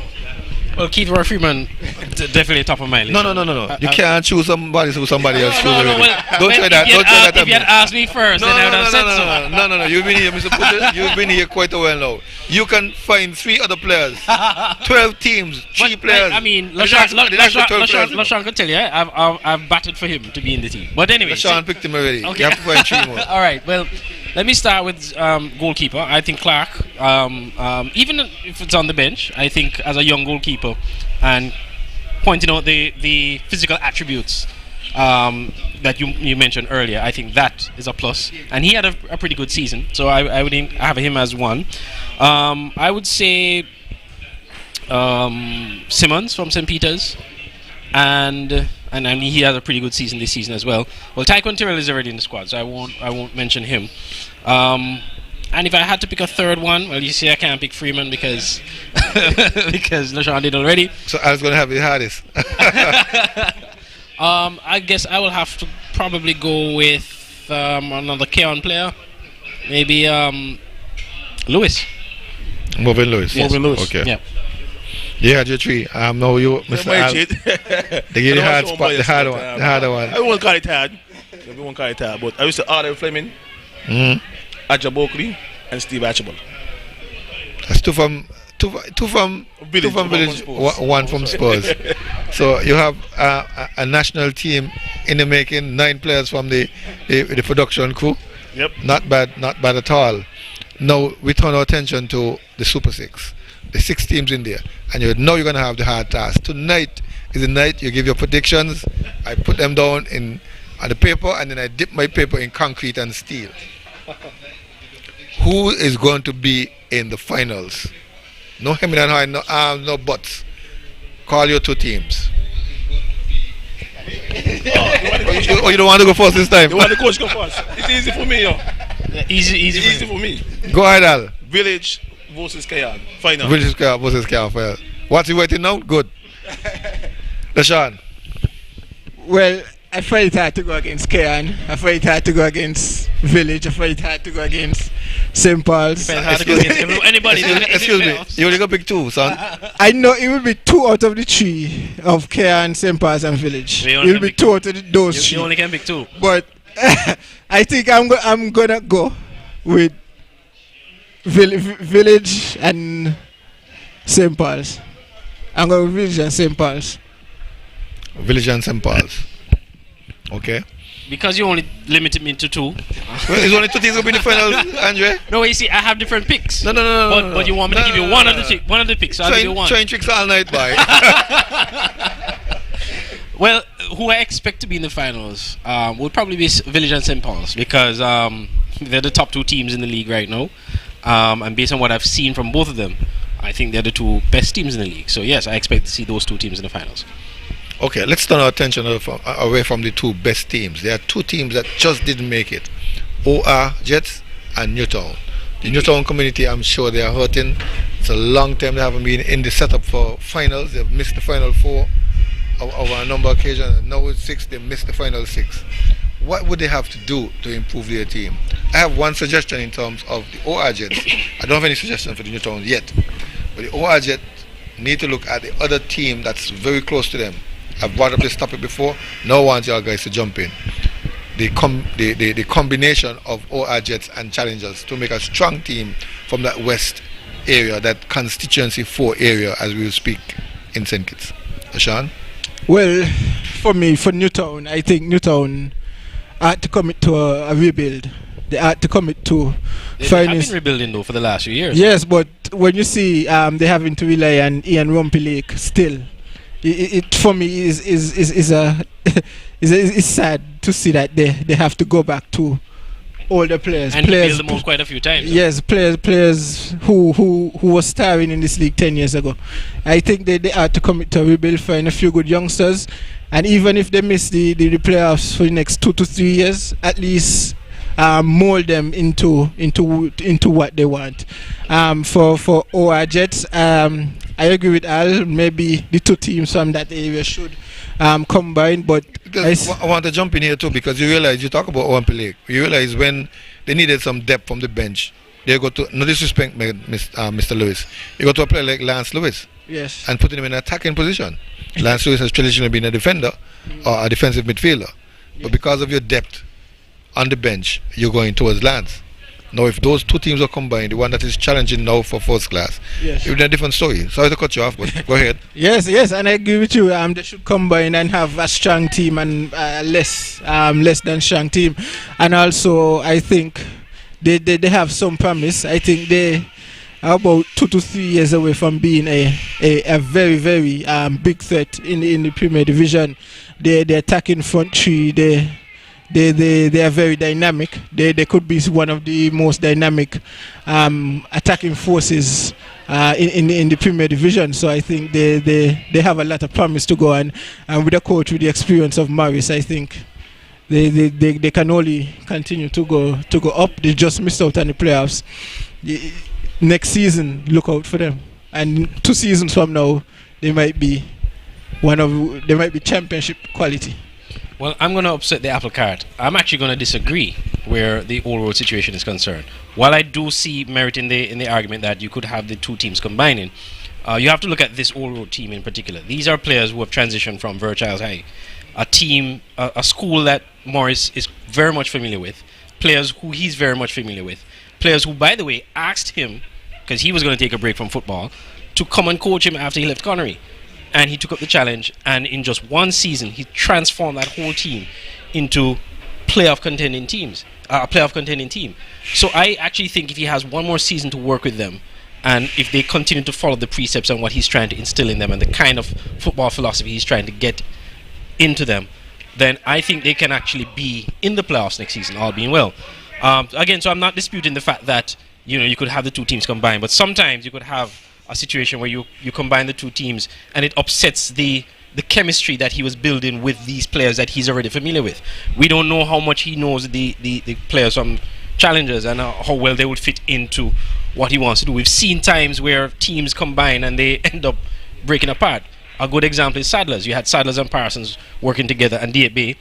What became of that? It didn't quite pan out very much. I mean, most of the players now have more or less gone their separate ways. So sometimes you have a combination and it works, and sometimes it doesn't. Maybe, and I'm just thinking ahead, if they were to do that, it probably would upset the chemistry that they're currently building, and it may not last for very long. As for Newtown, and I'm just saying this based on what I've been told from insiders. One of the biggest challenges, and not even so much insiders, because the previous coach, Earl Jones actually said it several times publicly, that the players were not showing much interest in coming to training. Some of them were not coming to training. They come to training late. And if you're not showing up to training, then it only shows on the field. And so that is what we've been seeing with Newtown. They've had a challenge. And then, of course, midway in the season when we had the lockdown, you were hearing things like, well, the players are not motivated to come out to train because they had a board situation where they were trying to change the board, and some players were a bit divided. So that lack of training and lack of chemistry in Newtown obviously played its part in their demise in not making the playoffs and not even making it to a cup final this season. But Andrew, I think they had a good chance after the election. They did. After the election, I mean, it was a change. I mean, the players were motivated. I mean, the first 3 games, I think, of Newtown, and I mean, they were actually playing and looked like, okay, but Newtown looked, they changed. I mean, but after midway through, something went wrong. The punting incident, then after the result to Isaac, then Rumpy, then they got me to the old players them again, and everything just went downhill from there. Into the old situation, Coach Abo. It's 3 teams really down there. It's 3 teams, don't forget. Old Road Jets is the team who came up, and then the old Strikers team went down and joined with Old Road Jets, and instead they got the next team in first class. So actually, it's 3 teams in the rest there. I mean, I think the Charter already, he had some issues. They solve it, the break up, the Charter again, issues again. I don't know, I was there with Old Road in first class at a short spell, and there's a lot of issues. Off the field issues, as I imagine. Yes, off the field issues. And my point is, management. The players are young enough to be not entangled in those issues that have lasted for 10 years. That's true. Some people talking about when they used to play, and and again, I point to the fact of what happened to Newtown in terms of depth. You get a player with a red card or a disciplinary matter, like punting out and the other bone, Kimmy Brown. 2 players missing, and all of a sudden you look like a totally different team. But how would you integrate a team if you have players, for example, in challengers who say, well, you know, they are first team players, they're not squad players. You team up with a youthful squad, and if Morris says, well, look, I want to give blood the young players and give them, because I know these players, I work with these players. How do you think the senior players on a challengers team is going to take that? They're not going to want to be a squad player. And then you have that dissent, you know, that resentment in the group. That could upset the chemistry that we currently see with Old Road. Yeah, but not really, Andrew. You must strike a balance, you know what I mean? Because football changes, you know what I mean? And you got to go young. Yeah, and that's my point. Yeah. There are some senior players who don't know when their time has passed. You just got to accept the fact. As a coach, you got to be strong enough. The management got to be strong enough to say, hey, you time it up, you know what I mean? We're going this route now, we're getting young. And we're moving on. The space about smartly. We're moving on. And I think that the probably Newtown team right now, they need to start to rebuild young and go a clean slate. I'm going to draw one example and use Al's team. Tweet Village makes a change. Who comes on the field? Carlos Botti, a national player. That's what I'm talking about in terms of depth. Tweet Old Road makes a team. Or Ajit makes a change. Who comes on the field as a striker? Lance Lewis. Well, but let me show you another. And sorry, not to cut you off, but you mentioned the key moment there. You have to choose between individualism. I want to be in a squad, I want to play, versus a community, a large community that can challenge for and win a cup. The only time they enter in a Final Four is when they were together. That's facts. That's a fact. The only time KFC area challenge for the Final Four, that's when I think Lanza was still playing and that kind of. And P and them guys. They were all together. One big team, one strong team. They had depth. Yep. When somebody comes off the bench, threatening for the goal. I want to use that as their mark. I think this team. I had some hope. I mean, remember they were nowhere close to qualifying for the playoffs, and out of the blue, they came and overtook Sadler's and put themselves in pole position. Now, I think it really came down to a lack of experience for them, because these are young players. A lot of them didn't have this kind of experience to get there. But again, I think Coach Morris deserves Coach of the Season, because for him to turn this team around, a team that would have been relegated, by the way, had it not been for the impasse, they would have been relegated. And he took this team and brought them this close to making the playoffs. Missed chances as well. A lot of missed chances as well. Because they had the game against, I think it was Mantab. Right, they could have. If they had won that game, they would have. Newtown game. But I'll give you another example. Look at the Village area. You have Trafalgar South Stars. They stayed up. That's a success story, and that's a team that's in the same era that Ramsey Superstars is in. Two teams thriving and young. Two teams thriving in the Premier League. So I think it's possible. I'm not discounting your point, because I think there is merit in it. But I also believe that with this Old Road team, if they continue on this path of development, they could even look to make it the playoffs next season. You're right in the sense, if they continue path of development, if you want to continue path of development, you need to look for young players, you need to look for a big squad. 13 deep is no good for Premiership. And you mentioned my next topic, so let's go there one time. Coach of the Season. Well, I already said it. Coach Morris for me.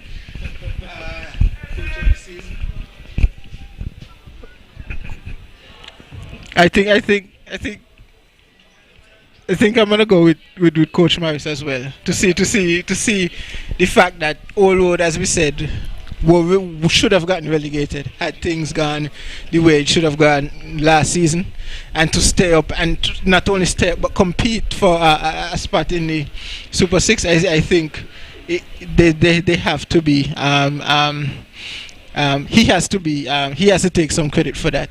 Also, one other coach, Azim Jenkins of Connery. Yes, he when he took over the team was struggling, and then they went on a magical run, a run proven to be important considering the form they showed post-COVID. So I think that's he probably would be my runner-up. I'll take off your Village hat for a moment. Well, for me, I'll be honest. I don't want to sound biased, but I got to say weapon, right? Reason for saying weapon. Village being struggling with injuries. 9 players, 8 players, in and out. To keep a team healthy and motivated with these top players out, it wasn't easy. I think it deserves a lot of credit for that. I mean, to stand on top, actually stand on top and win the league, I think weapon is over. The coach of the season. That's my opinion. I don't normally jump in as host, but I'd like to give Nets a little plug because of the progress that St. Peter's have made. We see them, they too suffered a lot of injuries. We could see a difference in their squad. They got to a knockout finals.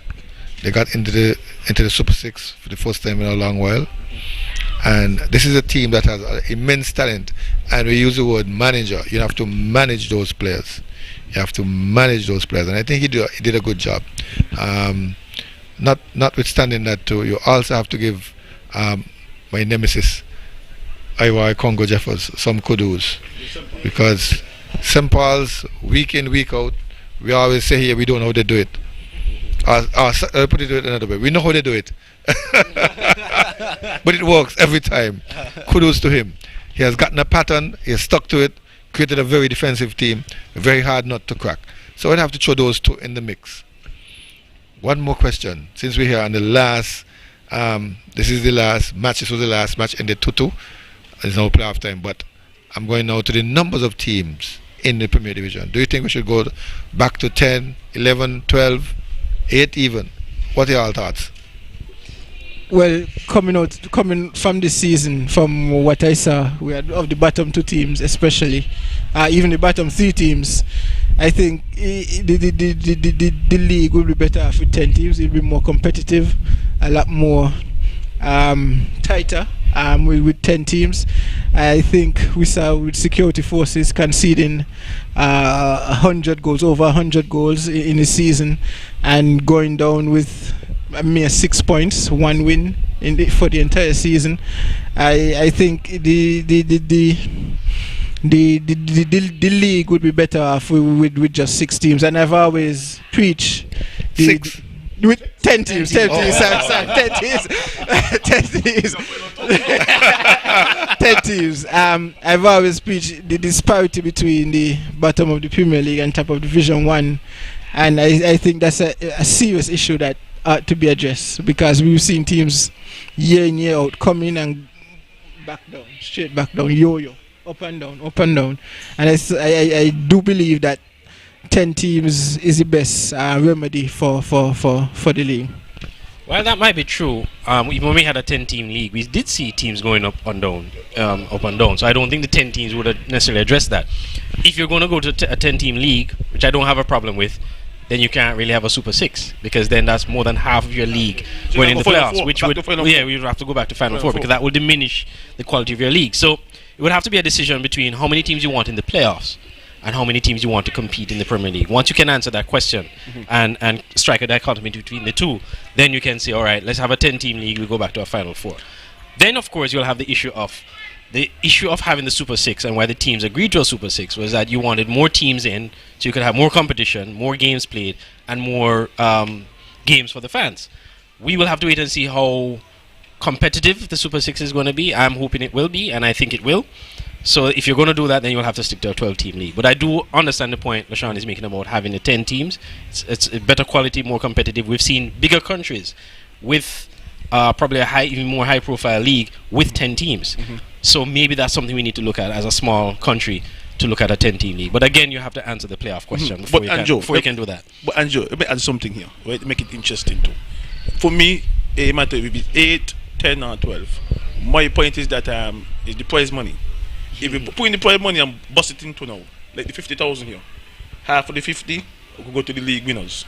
So you make the league competitive. So every game means something. But the next 25 will go to the Super 6 winner. So you make the league competitive. So it won't matter if it's 12 team.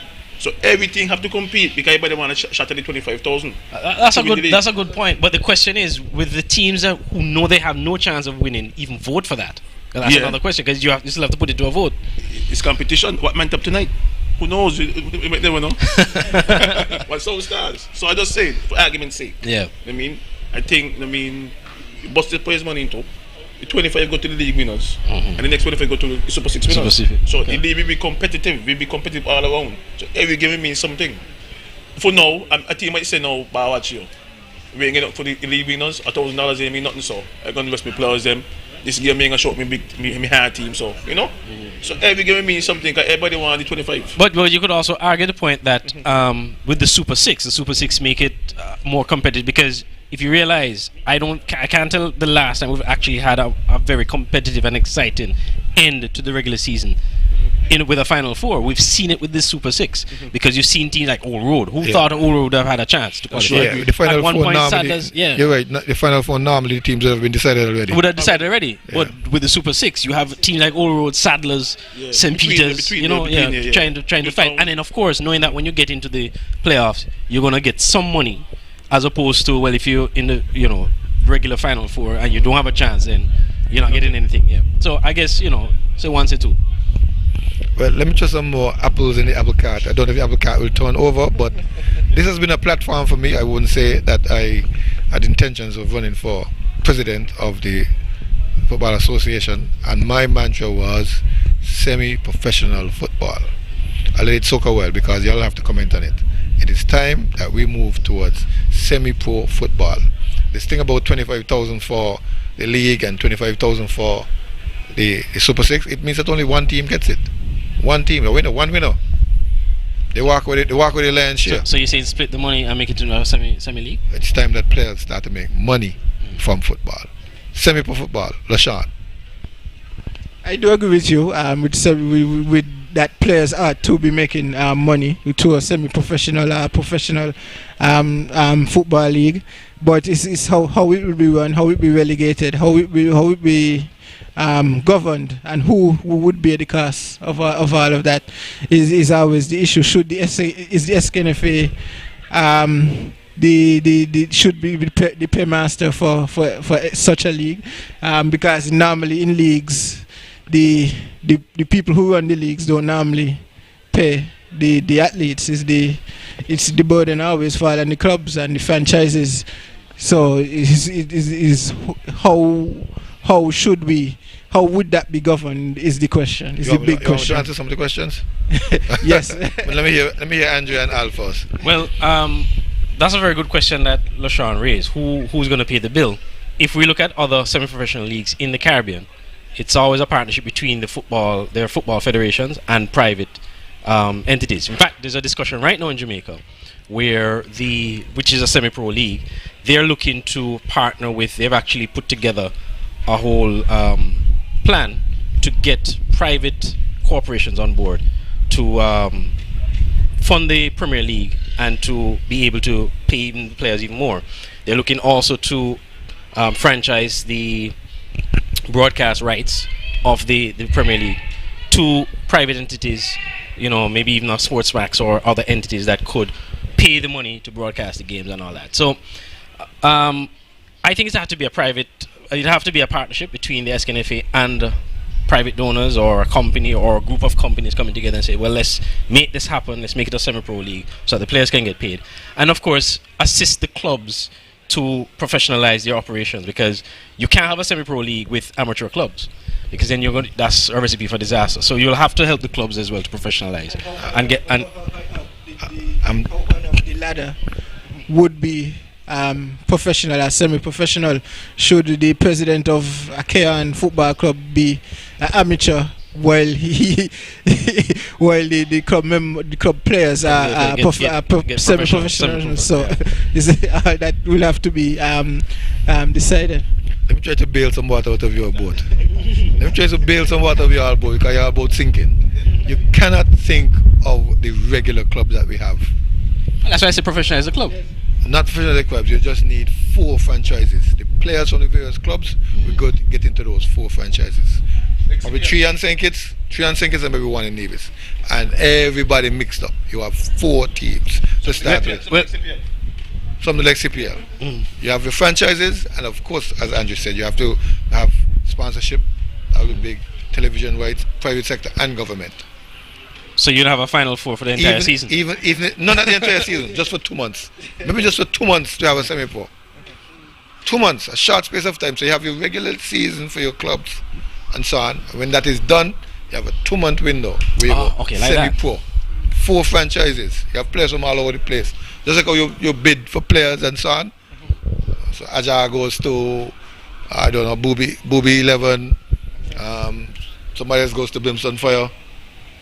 Like Mega Champs get an extra players. So they're all mixed up playing with professionals. This is no more Village and Keon and St. Paul's. 4 franchises. It can be done. I've slept on it and I'm seeing it. That's a thought. We cannot come in year after year after year with this club thing and have people like Al making noise for $25,000.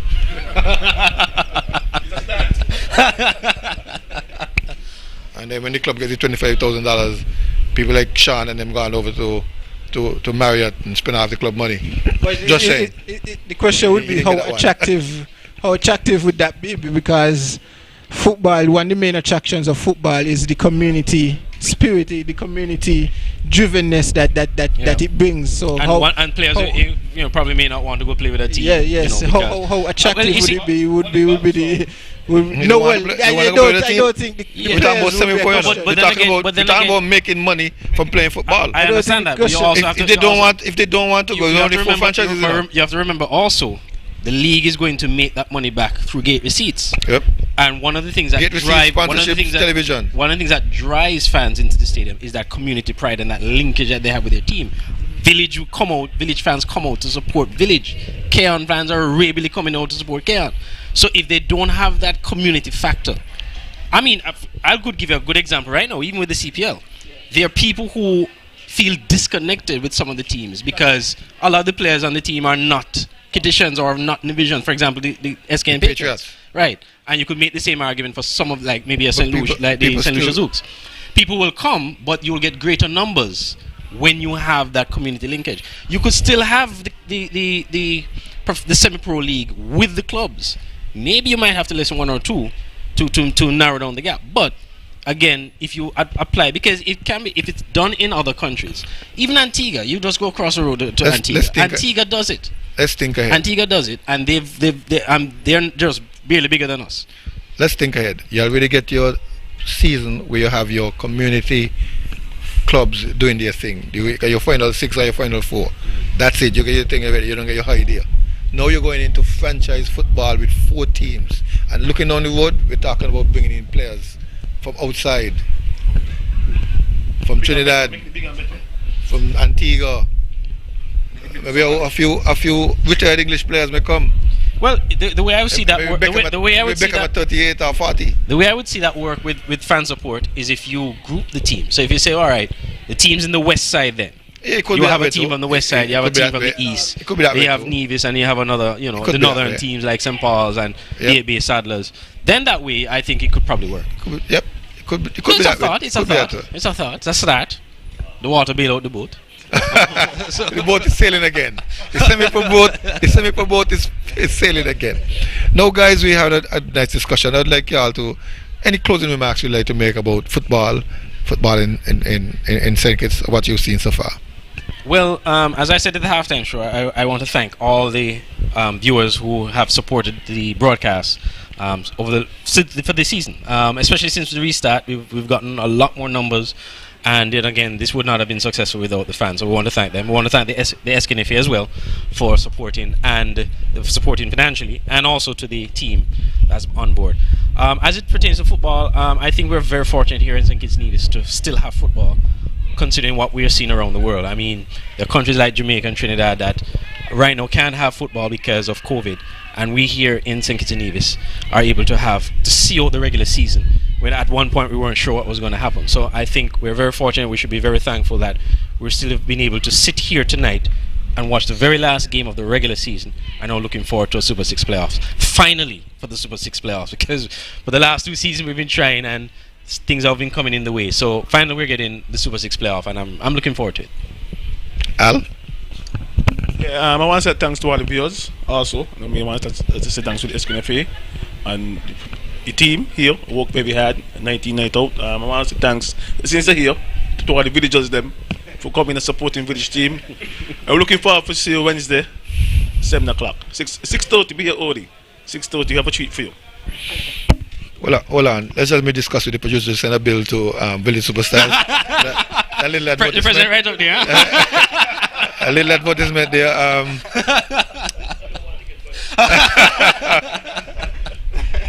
Al, LeSean? Well, I'm happy that we can sit here tonight with a completed regular season of 22 games from each team. 22. Two games from each team. I'm pleased that this season we finally get to see Super Six, as Andrew said, and that a lot of unanswered questions from last season will probably remain unanswered, but some new questions will be answered this season, and I'm happy that I'm hopeful that we can get them answered, and happy that we are here where we are,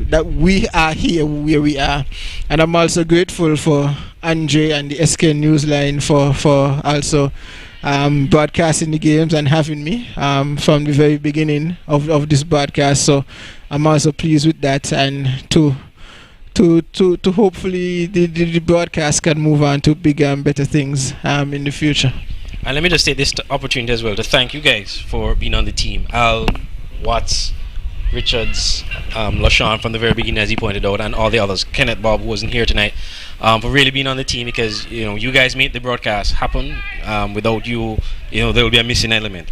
And I really want to big up the technical team, camera guys, Jashawn, Jeffrey, Sykes, T. Andre, who's not here tonight, and all the others who have been working very, very hard. I mean, the work is not done because we still have the playoffs. And of course, to remind fans as well that this is the last of the freebie. I was just about to explain that. This is the last of the freebie because we're going pay-per-view from next week. Already people are beginning to inquire and asking. I don't have all the details now, but stay tuned to SK Newsline and to the SKNFA Facebook and the website, because all that details will be out. But give the general idea. The general idea is that you'll pay pay-per-view. We did a $5 US last week when we did the FA Cup finals. I'm believing that's the price we're going with. I don't have all the details, but I'm believing that's the price we're going with. I am also going to bat for a season pass, so that way it will be much easier for persons just to pay for the entire season and just come and click and watch. Of course, they will have to go to the SKNFA website. It won't be on the SK Newsline website or Facebook page going forward for the playoffs. They will go to the FA website, they pay their money, and they get to watch a game. And how much is it normally watch this show again? Well, last week was, normally watch? Normally, Well, we get over 3,000 views on average after every game. At every given moment, we probably have up to 200 to 500 people on. I'm doing the maths. You're doing the maths. Pay-per-view for the semi-pro league as well. Tonight we had over 200 people on at one time on our stream on the SK Newsline. That doesn't include the SKNFA and the YouTube, because we also have people on the YouTube as well. Yeah, the YouTube was 1 something, right? So in total you're looking at maybe over 600 at one given time. Oh, these guys are beginning to see it. My special shout out would go towards all those players who got injured and who are suffering, and on the men right now. We wish you a speedy recovery. We wish you God's blessings so that you can heal and come back strong next year. Don't give up. There are a few knocks in the game, and these things happen. We pray that you make it through and that you would meet all your financial and other commitments. And also to the SKNFA, we've seen a lot of football here. There's still a group of people out there that are not playing. That's the A-League people, those who just cannot make their team, but still wishing and wanting to play a lot of football. So I'm batting and plugging for the A-League or the Junior League or the Reserve League, whatever we call it, to return. So those will be my 2 parting comments. Playoffs are tomorrow. Oh, for Division 1. Yeah. Wow. Good information on the playoffs for Division 1. We anticipate to have 2 of those teams coming up to replace Mantab and Security Forces. For the moment, it looks like Bath will be one of those 2 looking to come. Nevis coming back to the Premiership. We have that to look forward to. Until then, bid you good night until the playoffs starts next week. Get your money ready, get your credit cards ready. Thank you.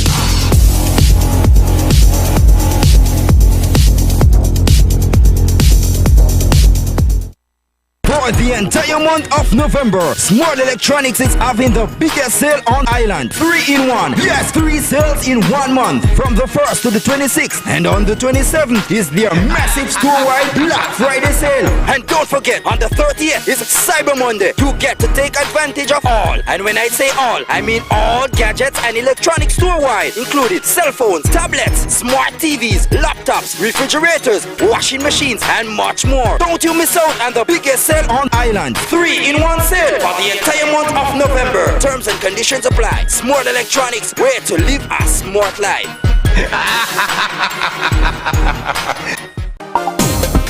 SKNFA Interactive Voice Response System, a new 24-hour automated call-in service. Access it now at 465-2000 to report faults, receive bill balances, and for the first time ever, you can now make bill payments over the phone 24 hours a day, 7 days a week. Access it now by calling 465-2000.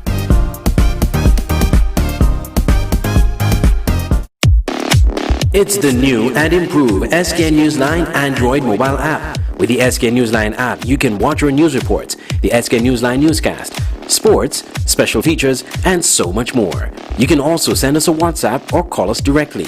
Go in the Google Play Store, search SK Newsline, and download the app today. The SK Newsline mobile app. News on the go.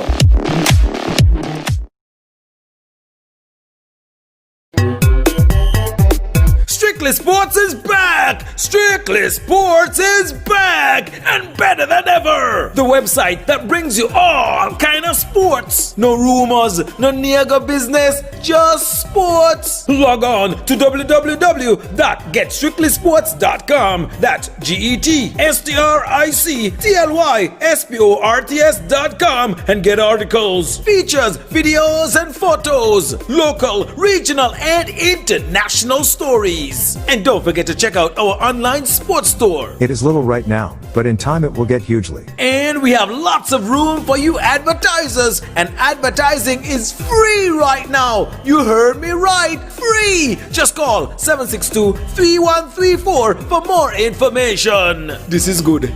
This is good. If I miss the game, all I got to do is log on and everything right there. Strictly Sports is back. Football fans, get ready for football like never before. It's the inaugural Super 6 playoffs featuring the top 6 teams in the SKNFA Premier League doing battle for the Big Cup at the Warner Park Football Stadium starting November 24th. The Super 6 playoffs is the most lucrative sporting event in St. Kitts and Nevis, with the champions winning $50,000. Yes, you heard right, $50,000 for the champions, $500 for man of the match, and over $100,000 in prize money. Fan giveaways and prizes galore. It's the inaugural Super 6 playoffs starting November 24th. Get ready to rumble.